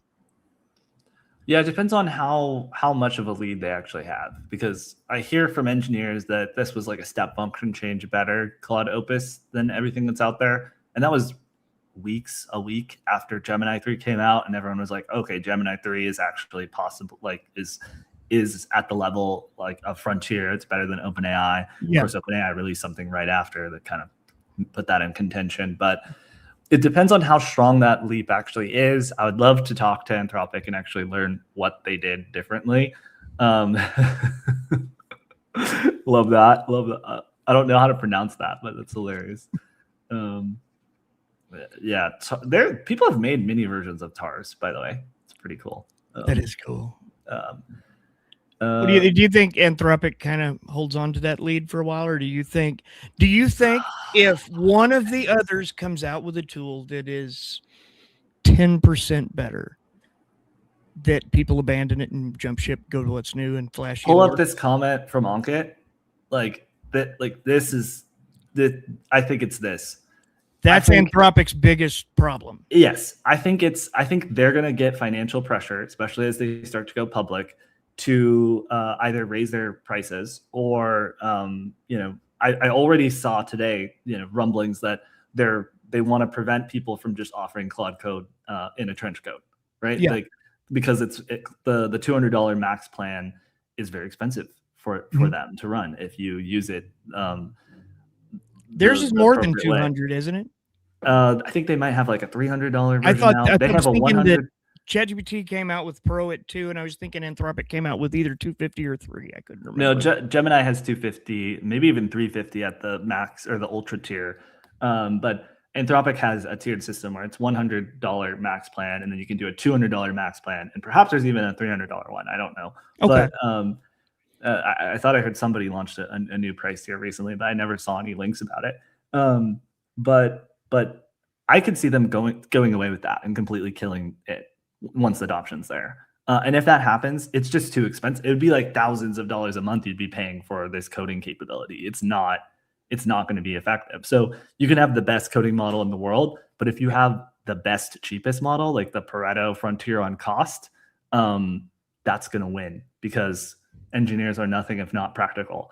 And cost will be the biggest factor. In that case, an open source Chinese model will win, or XAI will win because XAI can burn more money than Anthropic can.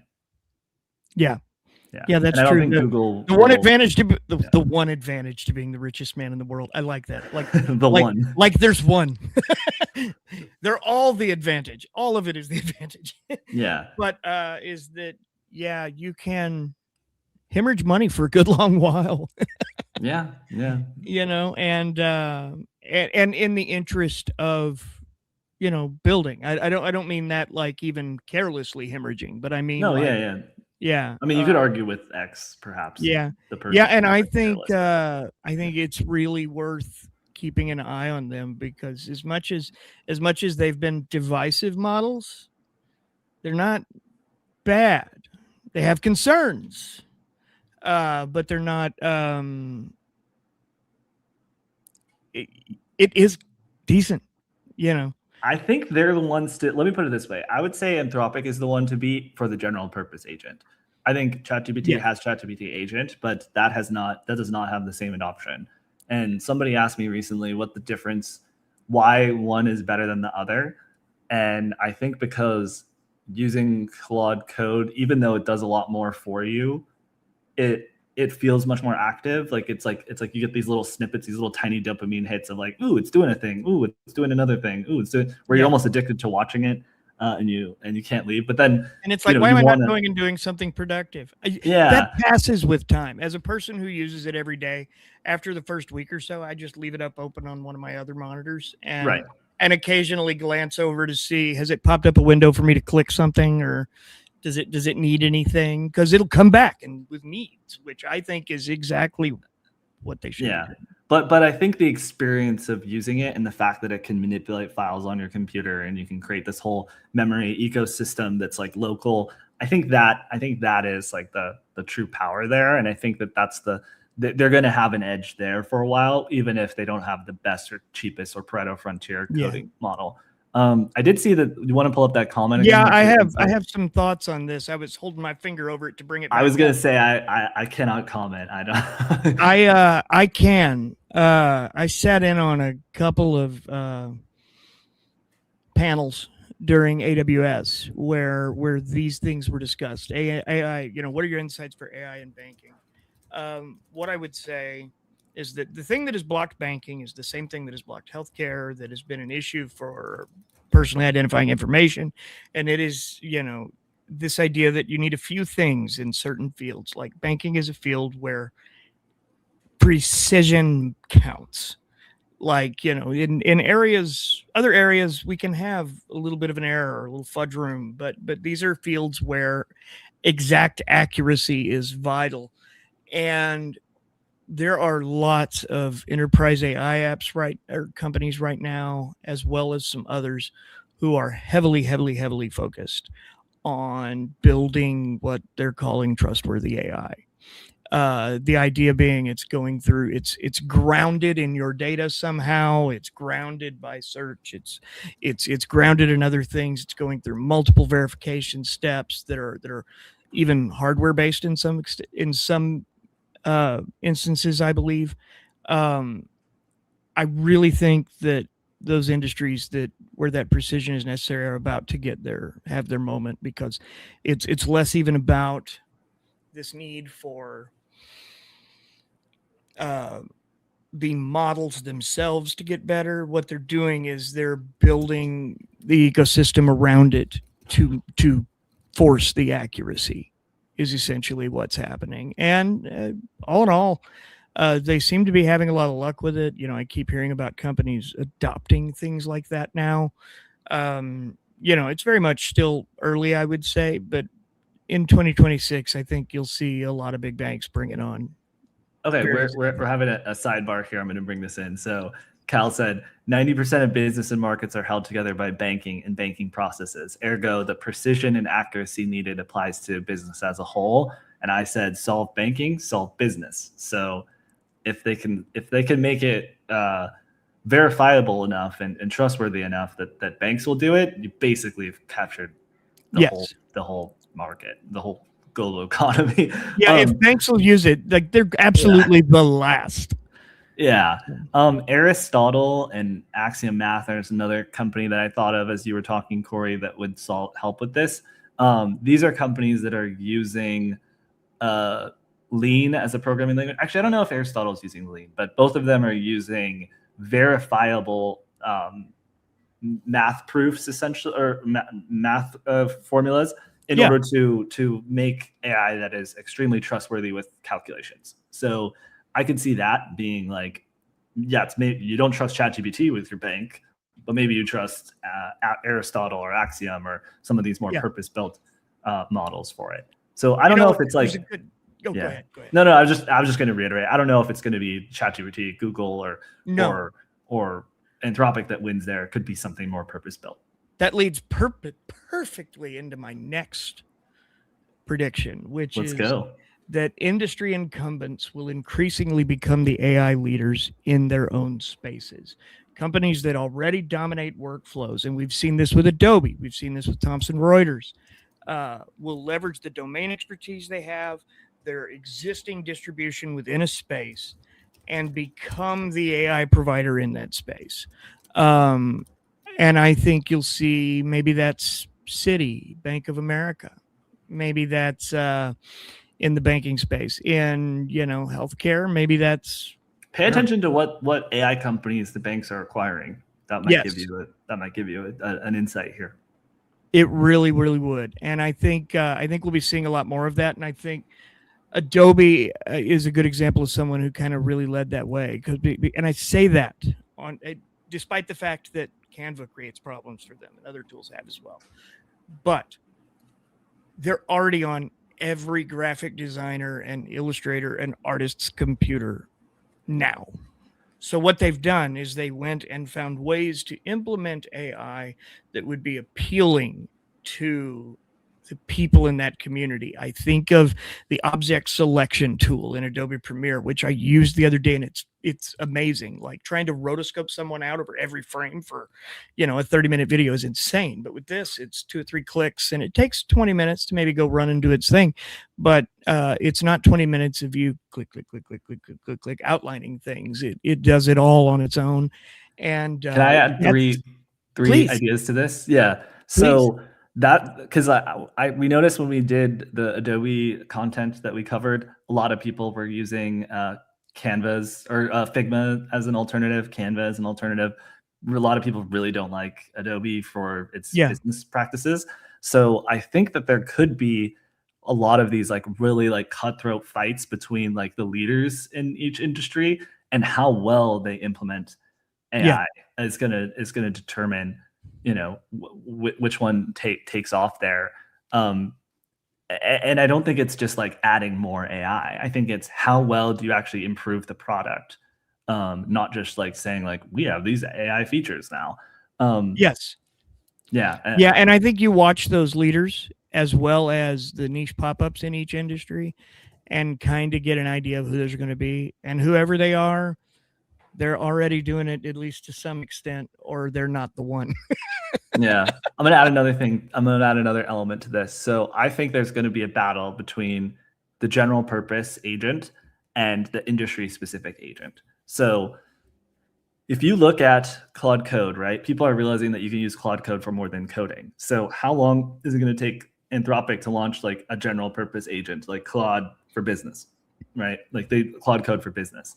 But then all these other industries are going to launch Claude Code for X, Claude Code for this, Claude Code for that, Claude Code for, aerospace, Claude Code for banking, Claude Code for whatever. And a truly general purpose agent should be able to do all of those things. You don't need, you shouldn't need a niche specific one, but it's a marketing problem. It is. Who is the best at marketing the best agent for their niche? Like they're going to win. It's a who's going to make the money problem too. Okay, so explain more on that. I like I that. think it's equally everybody wants their piece of the AI pie right now, and you want to be the one that provides that specifically to your niche instead of them using that. But it's a really double-edged sword because, like, yep, you can absolutely go fine-tune and train models, build your own models on truckloads of data, like Nvidia just did with their new auto model, which actually was just $1,700 hours of AI created video that they trained it on for this autonomous car thing. Yeah. But I don't know. Yeah. I got think you. it's really, you can do that, but the problem is This brings me to something else too. these companies are going to steamroll you. The fact is, by the time you have that project done, the latest and greatest model is probably going to be better than whatever you make. Well, this is why if you're building an agent for your niche, like if you're building Claude Code for X, like you have to make it so you're betting on the models, the Claude model getting better. You have to bet, like, and that's a hard thing to do. Like, what can we build if the models increasingly get better? You can't just be adding little additions to it and trying to improve what it's currently doing. You have to be betting on it getting even better than it is now. And if it's even better than it is now, what can you do with it? So you have to be kind of like projecting your ideas into the future, your product ideas into the future, and saying like, okay, maybe we can't do this today, but let's develop assuming we can do it in 3 months. Or there's a great Sam Altman quote on that, talking about, if you're building a tool on the idea that it's not going to get better, if we just do our fundamental job right, some things we'll feel really good about, some things that's not the one. Where is it? But he's like, if you're not planning on the model itself getting better as part of your strategy, you're in trouble, because I really want to find a good resource that says how to do that. Like what does that really mean? Stepping you through it, because I struggle. We should do a thing on that. Let's you and I do we'll look into that. On that, on what that is, what that looks like, the difference in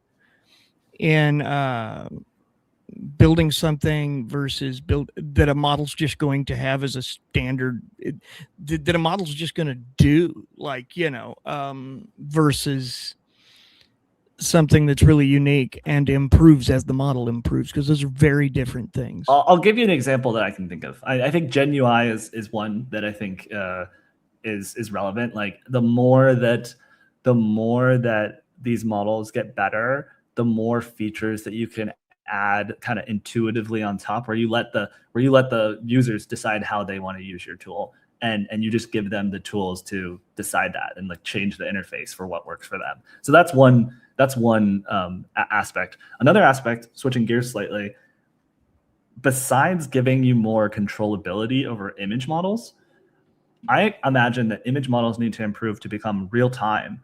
In the sense that we have a real-time voice API where we can chat back and forth with ChatGPT, for example. What if I saw this really amazing product last year called Mirage that basically can change your screen in real time. So like if you and I were chatting here, we have to get access to this. So you and I could be chatting, and all of a sudden I turn into the orange Neuron cat, or we could completely change the entire background around me. And it's generating frame by frame, like predicting the next frame. Like we need the image model equivalent of that, where you can be like drawing on the screen and it's generating an image as you draw it, and generating around you, and generating, like, that's the type of thing where I can imagine the image models getting better in that way. You could create so many cool tools with that, but that's where I imagine them to get better, not just like 10K resolution, ultra HD quality, Yeah. Something else I'd like to dive into, because I don't think we can have an AI prediction show without discussing the $4.5 trillion elephant in the room. I know. I wanted to get to this too. I have Nvidia thoughts, and they have, when I mentioned at the beginning of this that there are a few of these predictions that I've gone back and updated a number of times over the last 4 weeks getting ready for this. This is one of those. And here we go. Nvidia faces growing competition from customers and partners developing custom chips. But they're going to continue to dominate the GPU space, in my opinion. Following the Vera Rubin announcement this week and the insane differences, like, and I don't want to quote these because they're wrong, but the difference in efficiency, in cost, in speed, in sustainability, all of these things are so dramatic. And this is not even what's out there now. Blackwell's still shipping. Like the H300s are still going out right now, and Microsoft built, I think Microsoft has the biggest concentration of them right now, specifically.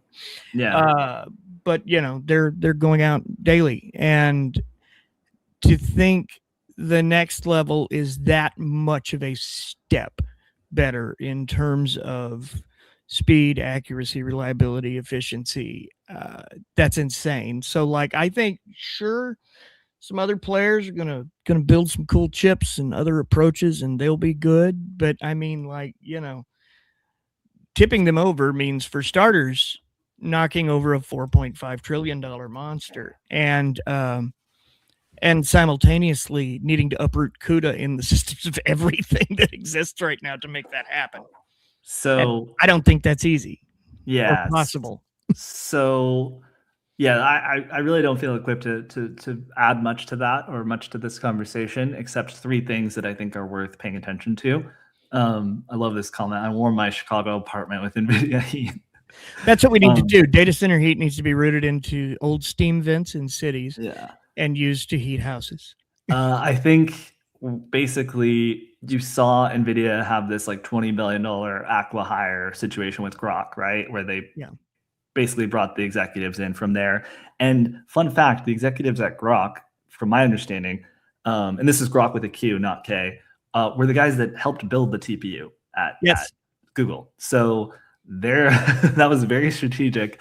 So it is definitely going to be a knockdown, drag out fight between TPUs and GPUs this year.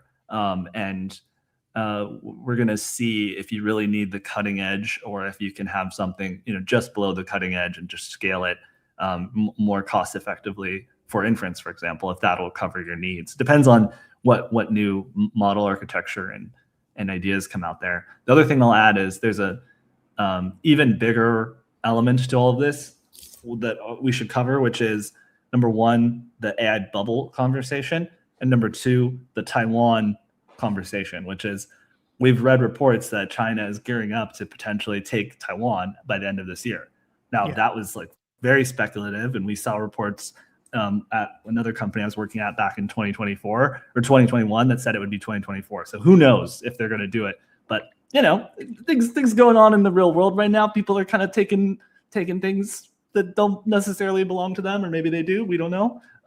So could there be a geopolitical situation that jeopardizes chip production in Taiwan, where all the chips are created? Possibly. We don't know. Boy, wouldn't that be a doozy?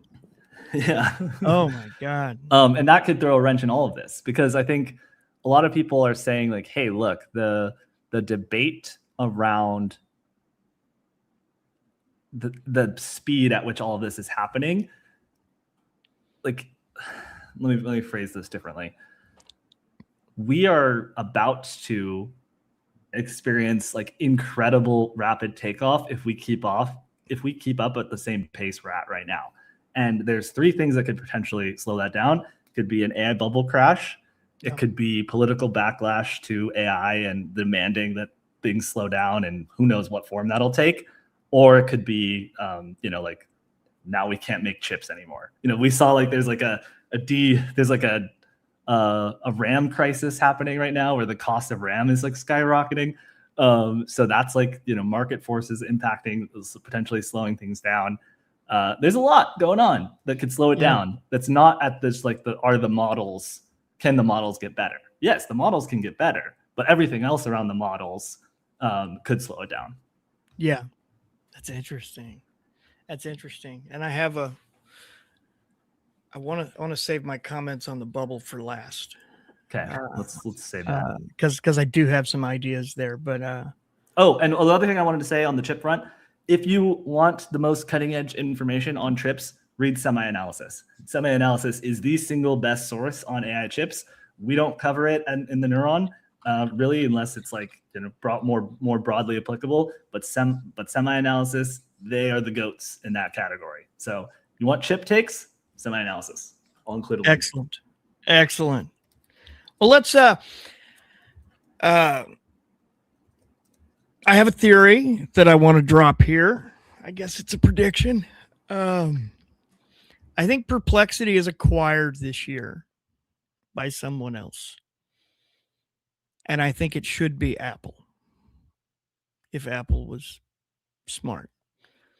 It would be a real kick in Google's search problems for sure. But I feel like they're not going to do that. The value of Perplexity right now is different than it was early on. Like, I don't feel like there is anything they're providing me I can't get elsewhere now, where there really, really was at one point. And I say that as a guy who loved the tool and loved Arvind Srinivas and like everything they stand for and building in public, and I love that. But I feel like their relevance is shrinking every day right now. And they're mentioned less, they're discussed less, they're used less. I think the best move for them would be to be brought into someone else's ecosystem and be part of their tool. And I mention Apple because it's a tool that feels a little Apple-y, and because Apple's not having a lot of luck on their own, at least not publicly. Apple has Apple News too, which I feel like the Discover feed is the best part of Perplexity for me. Yes, anyway. Same. Which, by the way, if anyone from Perplexity is listening, probably not. Add a freaking search tool to the Discover feed. I've asked this multiple times. Like, just give me a search so I can search previous Discovers. So the truth is, the Discover feed was what kept my Perplexity subscription paid for as long as it did. I really loved the Discover feed. It was a great way to get news. I loved being able to hit read out loud while I was driving my car, or like while I'm paused, and be able to just listen to a news article that's crafted for me, essentially, in a lot of ways, and really, really targeted me in a way that Google Discover does not do, frankly. Or at least better content than what Discover pulls in. Who's the most valuable media corporation? Like, is any media corporation worth more than $32 billion? Because if I were a big media conglomerate, I would, they're currently suing the crap out of Perplexity right now. I would get them to the point where they're on their knees in the lawsuit, and then I would buy them and use their tech. Yes. like I don't think a big tech company will buy Perplexity. I think it'll be a maybe not a media publisher, because I don't think they have that much cash flow to buy it, unless like the valuation of Perplexity just dies. It includes Comet, which is, I like Comet. I think Comet's a good browser, despite the fact that its memory footprint is about quadruple Google Chrome. The sheer volume of RAM it eats is a lot. I want to share this because I think it's fair. I think it's chaotic neutral. I'm chaotic neutral. Thank you. Grant is evil. That's a t-shirt. Yeah. That's a t-shirt. One of these days we're going to do some merch and with fun stuff. I have had suspicions. I don't really have a stance on this, but I want to at least address it. And it's a discussion Grant and I have had a number of times over the last year about Anthropic, and that is that perhaps someone might acquire them. I think that ship sailed, actually. I think it may have. They've raised a lot of money this last 4 months. They're raising $10 billion right now, and they are the one to beat on the enterprise side. So I think they're actually good to go. And they're planning for an IPO this year, in case people missed that. When you say enterprise side, what are you thinking? Not enterprise adoption as companies on the API, yeah. They're winning API enterprise. They're winning the API enterprise or the API. What I don't actually know what the. I would say that's tied to their developer engineer. Yeah. community thing, is that those are the people that are making those decisions. But I mean, just today they had a deal that was announced with Allianz, which is like a giant German insurance company. Yeah. So they are winning, at least in terms of momentum, on the enterprise adoption side. Yeah. And on the enterprise back-end adoption side, not in the your I don't know the exact numbers, but I think they might also be winning on the enterprise plan side too. You think so? I think that's what everyone is saying. Everyone is saying this. Yeah. I haven't heard that. I mean, again, I don't have like my sources ducks in a row on that, but in terms of momentum, they have the heat right now, and momentum is the most potentially. So they're the one to beat in that area. ChatGPT also came out and said, the enterprise is where we're focusing our attention this year, because they're, in theory, you could assume they're losing in that category. And Google and Microsoft already have most of the world. And Microsoft uses Anthropic models. So if you want to use Anthropic and you already have Copilot, you can do it directly. You can use either. That's cool. That's one of the things about Copilot that makes me not understand always why some people don't like it, is that, like, you're essentially just using ChatGPT or Claude, and you got both of them right there in one little package. I mean, you lose some of the features. Like, I use projects a lot, but generally they're just called something different there. Yeah, that's a good call out. Yeah, so I don't know. I think that they're the one. I think you're right that the ship has sailed on Anthropic being bought. I thought it was going to be Amazon who bought them, but I think Anthropic got too much heat. Amazon can't buy them anymore. I would say no. I don't secretly work at Microsoft. I just I've spent a lot of time researching their products this year, more than I have in the past. Because full disclosure, our company uses Google products, Google Workspace, Google Workspace, but we use both Copilot and Google Workspace, both for like personal use and enterprise use. But to your point, Corey, the reason why you're saying Copilot is so good is because it's far better than Google's Workspace like solution. Like Google's Workspace solution is like, here's a bunch of random tools split up everywhere. Like, good luck. Hope you can find what you need. Microsoft has a much better solution compared to that. Is it better than just using Anthropic or ChatGPT out of the box? I don't know. I use a combination of everything because I have to. But if I had one thing that did everything I needed to do, I would use that. And I don't want to share the comment I made the other day about Google Workspace and who uses it, but I think I have to.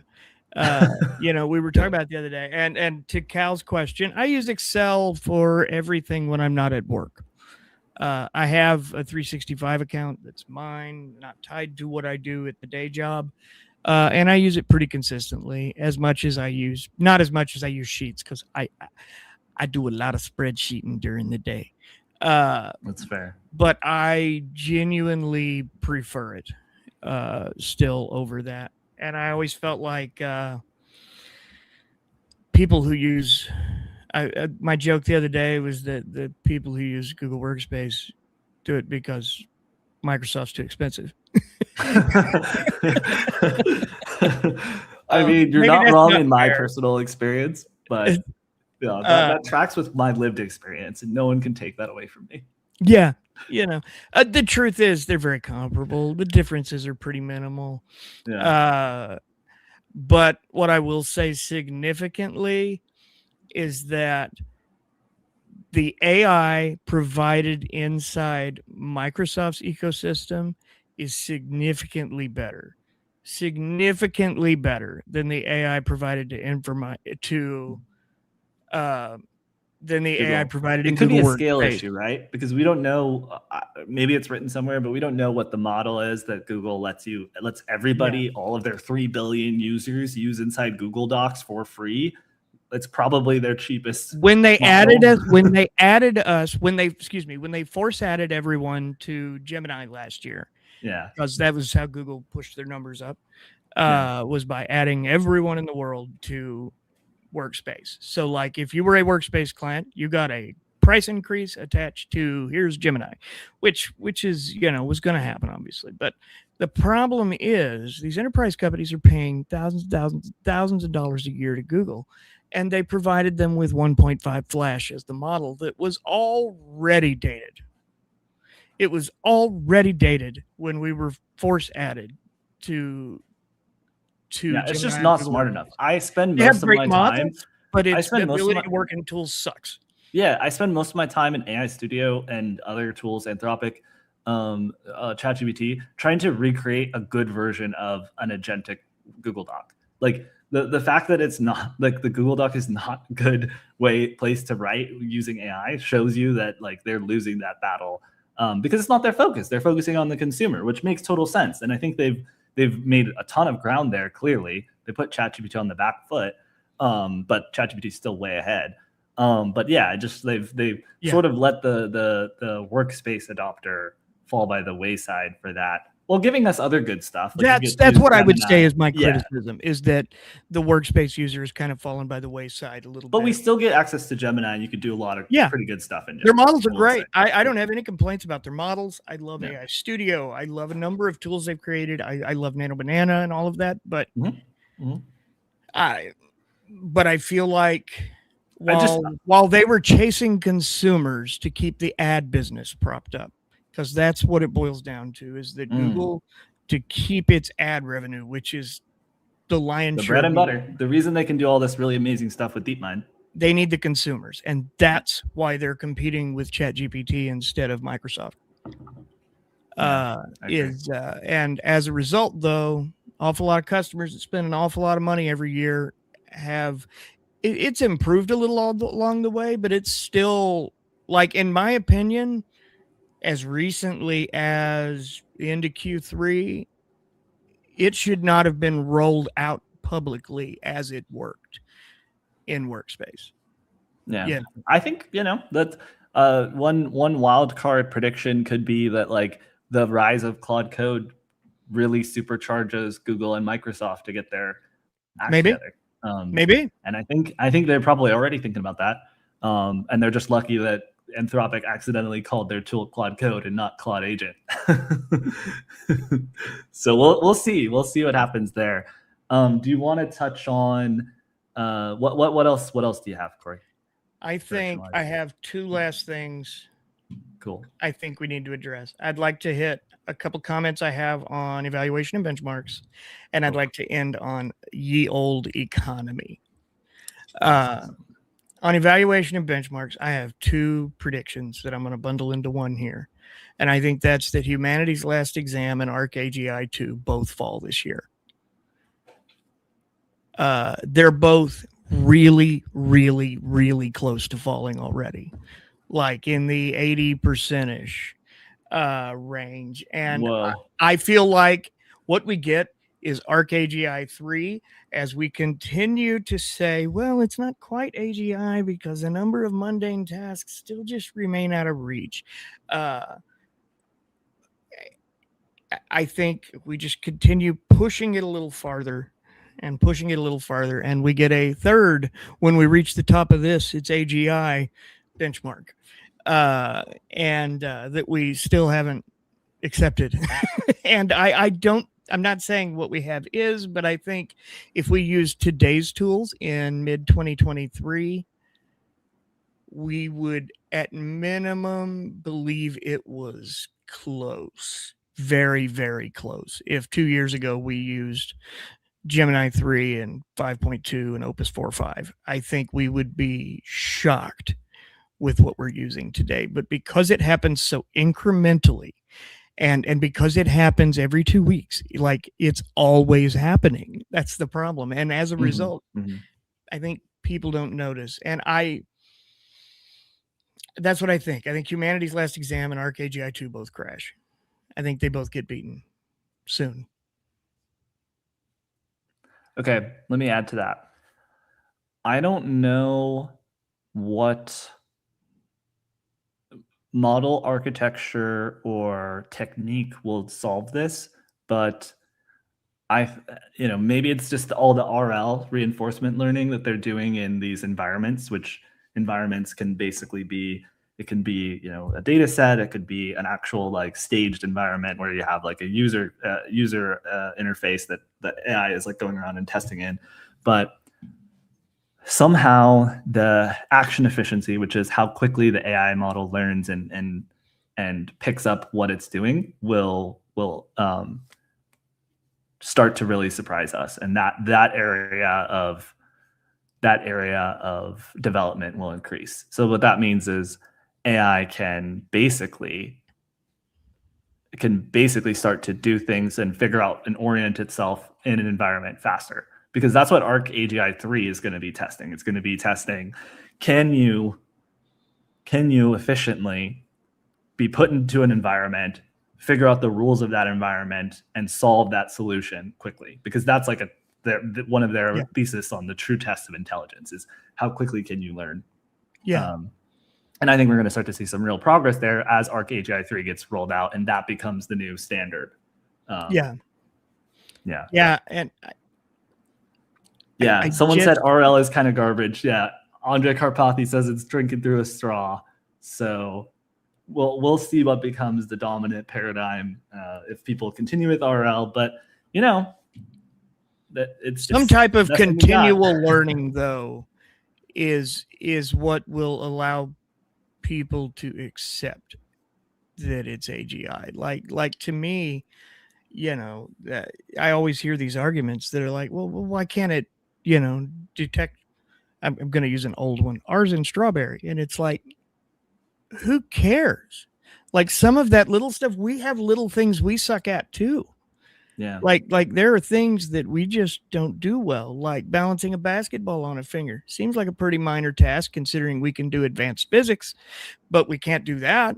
Why is it that, we can't do a variety of things? And I think the idea to call it or not call it AGI is totally stemming from the idea of how we expect it to be like humans, when in reality, I don't think there's any reason for it to be like human. I think we should be building something that's better. And if that means that, maybe it can't recognize purple from blue, but it can, predict stock trends with 98% accuracy, I think we shut up about purple and blue. Maybe that's wrong. This goes to something else I've been wrestling with, and I wasn't sure if I should make it a prediction or not, but the rise of small niche models versus like one full AGI model. And we've kind of talked about this, where it's like maybe the secret to AGI is like a really good harness and like just strapping a bunch of smaller models together to like do different components really well. Like one of those monsters on Transformers. Yeah, exactly. Just strap a bunch of cars together and make this monstrosity.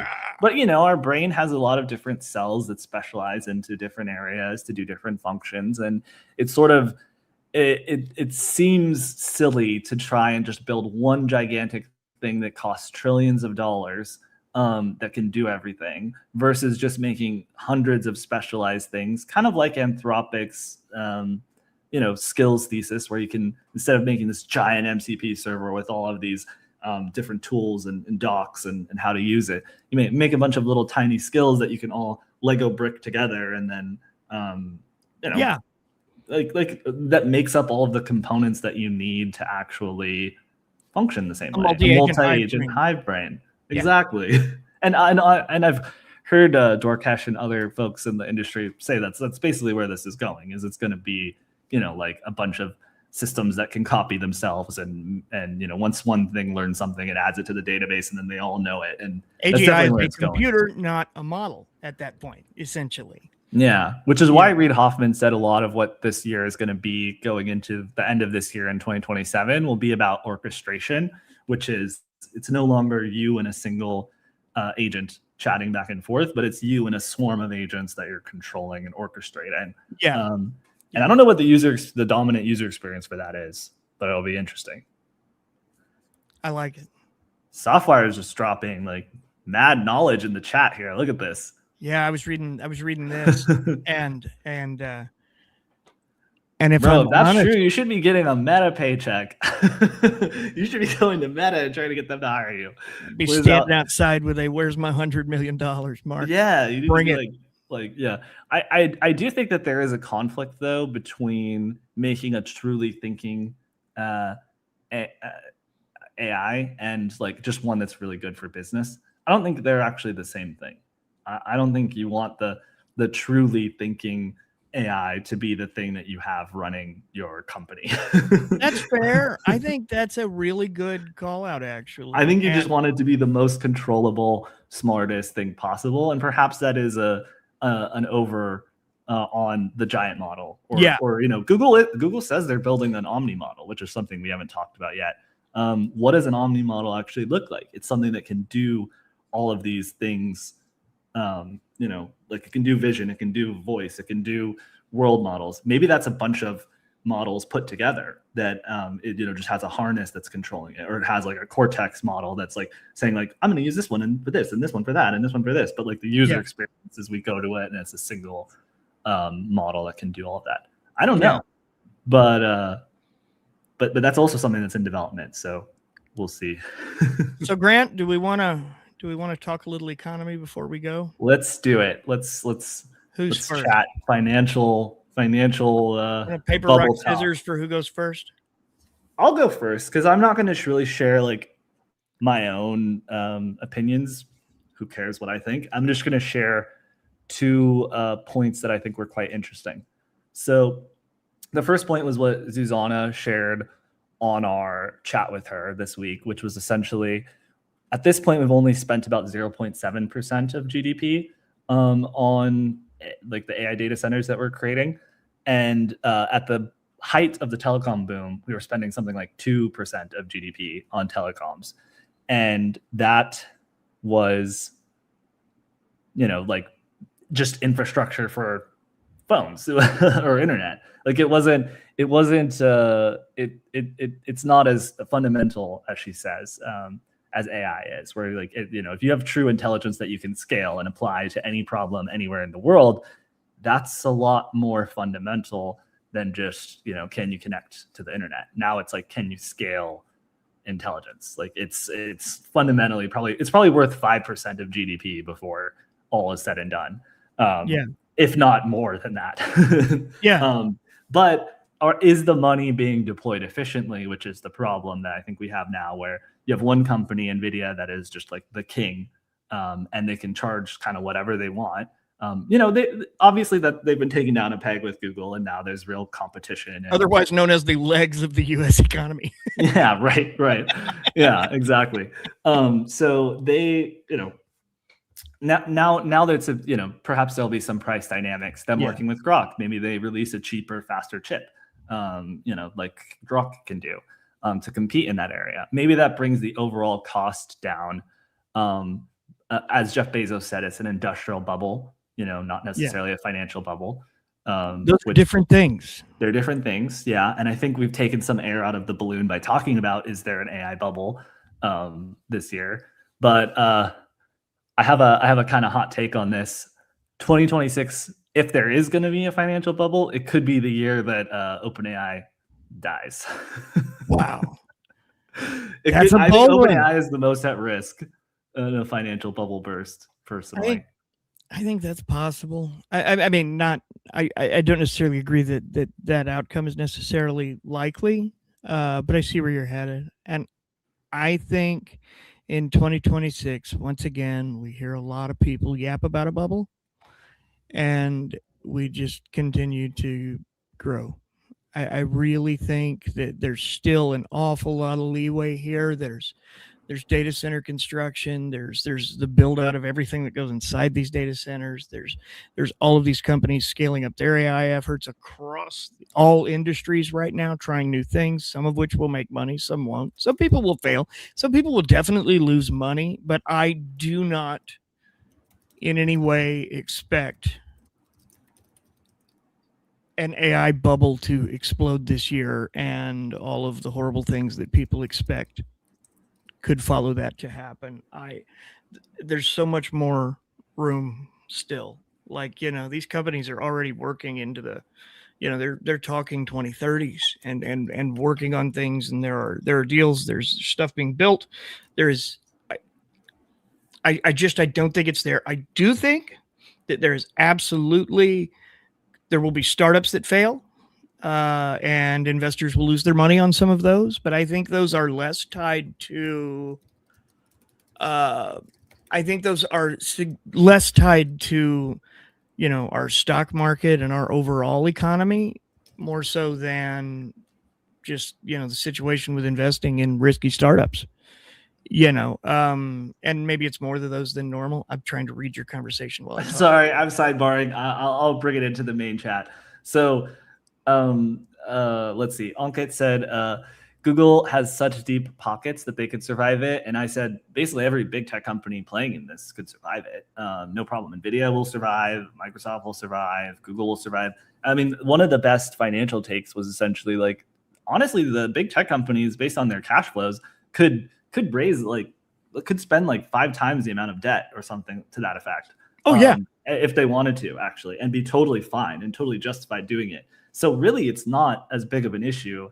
Like the actual spending is it seems astronomical, but relatively, it's not that big of a deal. Which I would say any AI company that collapses right now is going to be bought before it hits the ground. That's what that was what I said. Because there's still people dying to get their teeth into it. Could you imagine? It's actually impossible for me to imagine OpenAI actually going down, which is why I say that kind of in jest, because like it's actually a really bad take. Like there is no way. First of all, they've made themselves vital to this entire industry. They are the Band-Aid of AI. Like there's no way that they're actually going to fail. But if they do fail, they will certainly be swept up. I mean, I feel like Microsoft would have first dibs to buy them based on how much they own of the company. And absolutely should have it, frankly. They were investing in them early.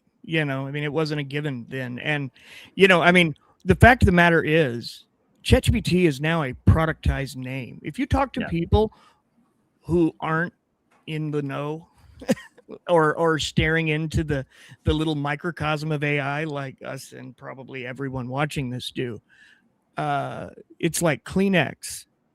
I mean, they don't even talk about AI. They talk about, ChatGPT, and it doesn't matter what tool they're using. It's what they call it. And boy, there's a lot of power to that. And when you think of the sheer volume of paid users, I mean, even if they're operating at a loss, first off, Elon would buy them. Yeah, that's true. Actually, that would actually be hilarious. Would fight Microsoft over buying OpenAI, and God, can you imagine what they'd have to sell for? Even borderline financially collapsed, it would be insane.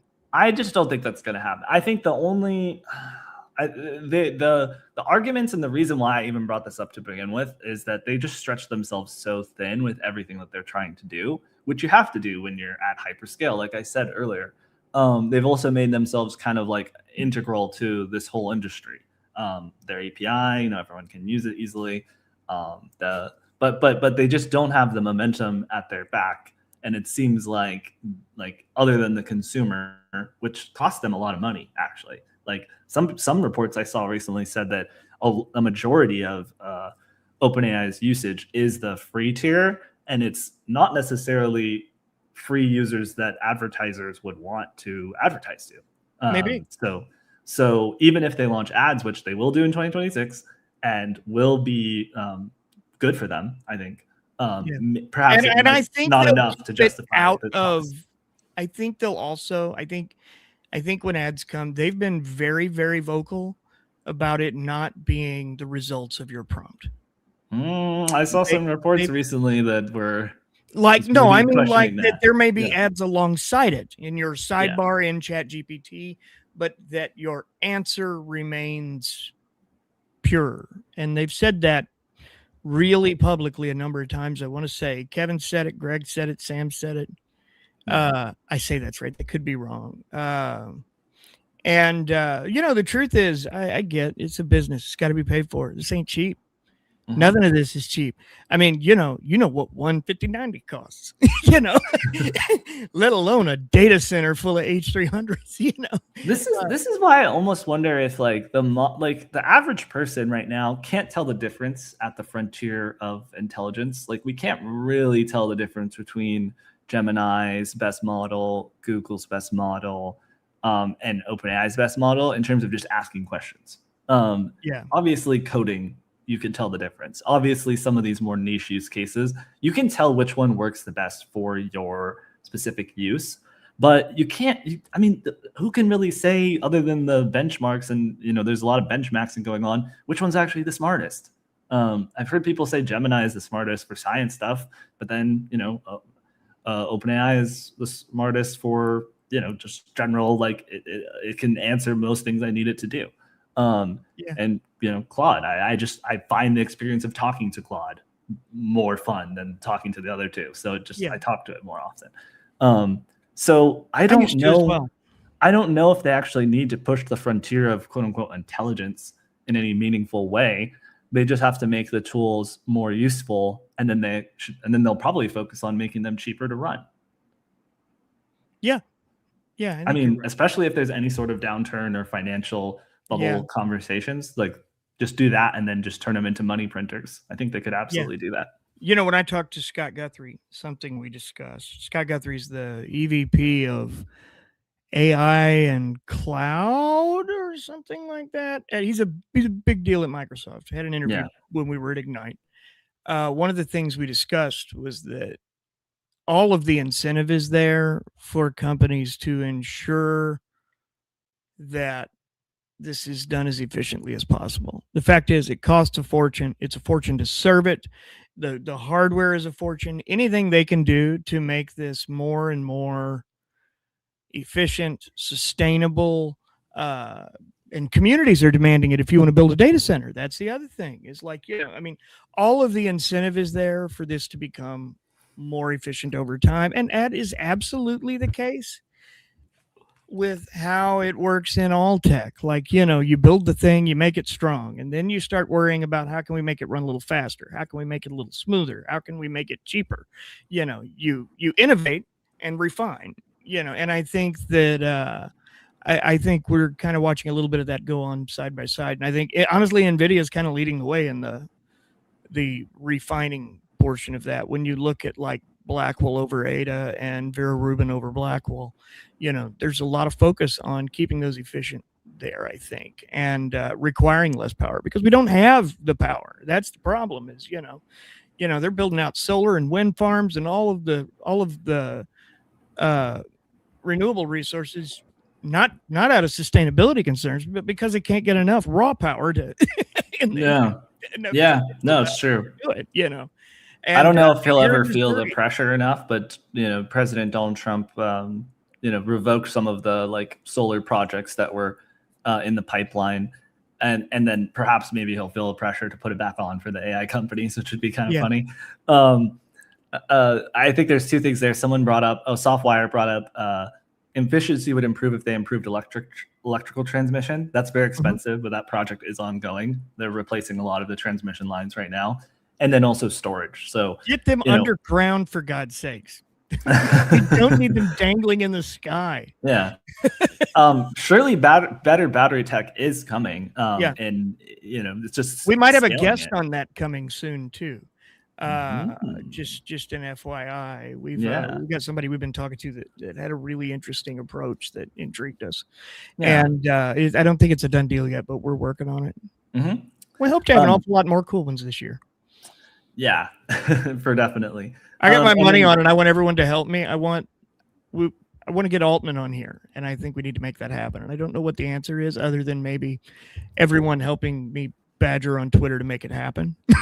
Well, maybe I don't know. Maybe counterintuitively, if we say 2026 prediction, OpenAI might collapse, maybe he will come on to dispute that. Or they'll just not answer our emails anymore. Could be either. Something cooking with them right now too, I think. We'll see after my prediction. But I burn all of our interview guests today, Grant.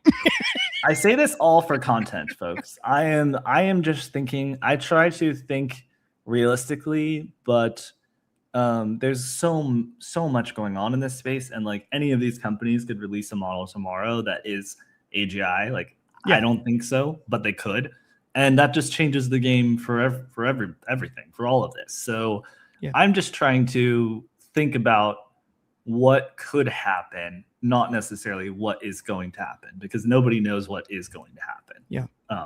I will say how do I say this?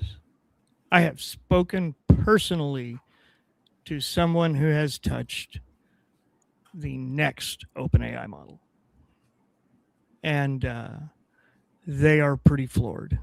I am absolutely certain Google has another one very similar, probably waiting in the wings. I mean, like, I assume these guys are all working 3 generations into the future, but from what I was told, it looks like there's something really cool coming. I don't know that it's that, but we'll see what it is. Either way, it's curious and exciting. Nothing beats new model day. Grant and I get all excited and flappy. Mm-hmm.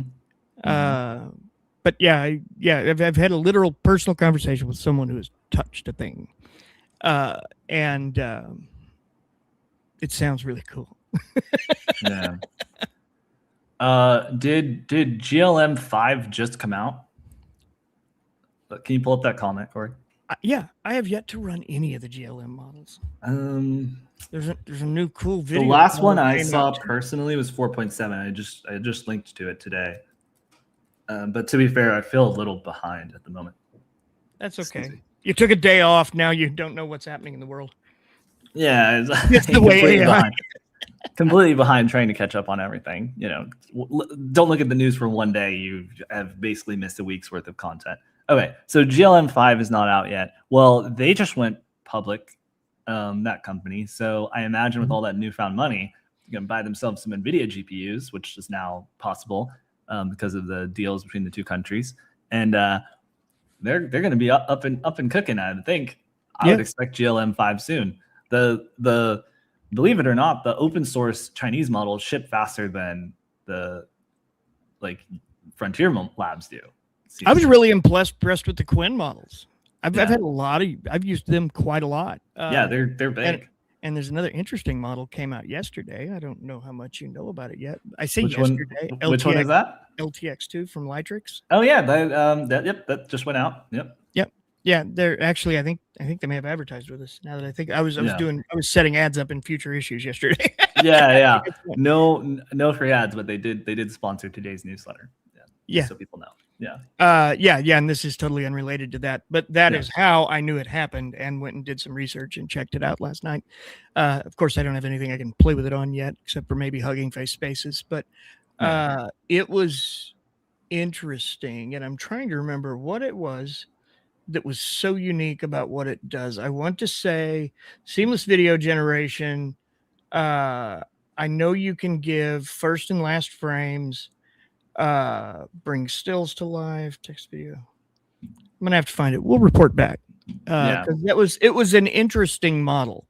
There's a couple things it was doing that others weren't, and I read it late last night. So, someone mentioned electrical engineering earlier. Darby said, "What certification should you be looking into right now?" I would, if you're open to a career change, I would look into electrical engineering. Electrical engineering, no joke.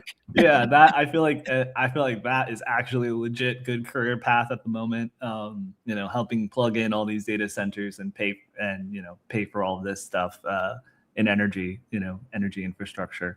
Oh, cool. The Stanford course. Yeah, that's a good one. Yeah, there's a lot of all of the big elite universities have published these free courses online. I don't remember if that one's free or not, but a lot of them are on YouTube and they're really, really good. So you should definitely check them out. And I'll be honest, I wouldn't even worry about specific certifications so much right now as I would create things, I would build things, I would save your most impressive prompts, I would build a portfolio of what you've done, because the truth is the people running these companies, they don't give a damn where you went to school right now. What they want is to know, can you do the thing? Because talent is thin, talent is not all there. They're willing to pay good money, just be able to prove what you can do, I think is what matters. And it doesn't have to be building software. Like I think there are plenty of options. Yeah, YouTube for Harvard and MIT lectures. I've run through a bunch of those. Those are excellent. You should absolutely watch some of those videos. Take notes. Treat it like it's a real class. Learn the stuff. That's what I would say. Is I was going to caveat the thing about certification courses. They're really good if you need to put your money down to actually complete them. So that's what I would say. It's like if you have disposable income and you need that structure to guide you, I would 100% recommend doing so. And we include courses that we find are helpful all the time. Deeplearning.ai is a great resource for this. I'll include a link to them in the chat. And if you don't know where to start, go to Coursera or edX. Just find something 100 level. Can't stress that enough. Something that's very, intro. Take it, and then by the time you're done with that first course, you'll have interest areas, and then you'll kind of think, maybe I'm going to go take this one and that one. And when you take them on Coursera, you do get like a certificate, kind of a badge that you could throw on your LinkedIn profile if you're worried about certifications, because we all know we love certifications. They make us feel good and accomplished. And it might appeal more to people who need some signal and don't understand the industry themselves. Like if it's a company who's hiring someone with AI experience, but isn't an AI company, a certification might really help them. Really help them realize, oh, this is someone who we should pay attention to here, because if you're a non-technical, you should go do that today. Honestly, like go and it'll teach you enough of the fundamentals of like how to communicate with one that if nothing else, you will be leaps and bounds above most of your non-technical coworkers. Yeah, I took an MIT course through their edX, I think is what it is. I can't remember exactly. Their platform. Harvard's through too. Yeah, their online platform. I took one of those, and that was really helpful. Like that helped me understand a lot of the more technical terms that I just had no experience in when I first started this newsletter. And I was like, okay, what's a GAN? What is the difference between GAN and diffusion? Like what's I think it was VAN or something. There were some of these terms that were relevant at the time. Oh, VAE. What were these terms that were relevant at the time that I just kept seeing everywhere but didn't really know what they meant? It really helped with that, and then it gave you practical hands-on experience, like building stuff. And I think they've improved it a lot since I did it. But that's just one. There's anything where it's like they try to keep the content as relevant as possible. You don't want something that, like, to someone's point in the comments, that's like from the 60s and 70s, because the field is moving so much faster than that now. Yeah. And oh, they're all relevant situationally. Okay, that's fair. Yeah. Well, guys, I think we've gone way over what we normally do, but guys and gals, excuse me. I really appreciate this. Has been so much fun. Before we drop, just a quick reminder, if you haven't yet, please like and subscribe to the channel. Make sure you go check out the newsletter at the Neuron.ai. Join 32,000 this morning. Others who receive it each morning and get their AI news. We really appreciate all of you and the conversation you bring, the insight you bring. Yes, I'd love Softwire. Yes, I'd love to check out what you're talking about. Send it to, is it team@theneurondaily.com. Yeah, you can send. We can probably put that on the screen somewhere too, if I had to guess. We should learn these tools better. Thanks, Anka. Dude, thank you so much for hanging out and sending so many good comments and questions. This was great. And thanks everyone for everyone else for tuning in. And if you email and we don't get back to you, please know that email gets hundreds a day. We need a better solution. And we've debated a variety of things, maybe even a Discord or something that would be fun and an easy place to back and forth and chat for things like that. I'll also be a personal shout out. I'll also be writing up a recap of this in the email, or sorry, on the website. And then I have a list of, I put together an omnibus of all the other predictions that I've seen people make. And so I'll release that as well. So you'll have both of those to look forward to. Hopefully I'll get it done today, but if not, it'll be in your inboxes sometime next week. Yeah. And if you email and we don't see it, please don't hesitate to email again and maybe again, because it's so many that it's hard to keep up with them, and sometimes they all get funneled together. But we'll be keeping a lookout, and we really appreciate every one of you. And hopefully here soon we're going to continue to ramp these up, do more. We got a cool interview with David Cox from IBM dropping Tuesday you'll want to watch. And if you haven't yet, go check out the Zuzana Stamorowska episode from pathway. It's really cool talking about baby dragon hatchling. Yeah. Have a great answers weekend. a lot of questions as far as like continual learning and knowledge as one pathway potentially to do it. Yeah. We don't know if that'll be the ultimate way, but it's very interesting. It is. It is. We don't have an email agent. That's a corporate bureaucracy problem. not a technical we need problem. an email agent that's like, is this a real human? If this is a real person, asking a real thing, we do respond to a good number of them every week and try our best to make sure, but most of them aren't actual questions and things. But anytime we see one that is, one of the two of us bounces on it. Sometimes both of us do. Yeah. One other caveat I'll just give, probably should have given this at the top. This is all speculative. We have no inside knowledge to any of this stuff. We're totally guessing and just trying to entertain y'all with our best guesses at what could happen. So hey, don't go make investments or anything based on it. Yeah, not financial advice. There's not financial advice. Absolutely not financial advice. If you already traded on this, you shouldn't take it from me anyway. Not a financial advisor. Okay. Anyway, got that out of the way. Thanks everyone. We'll see you later. Bye.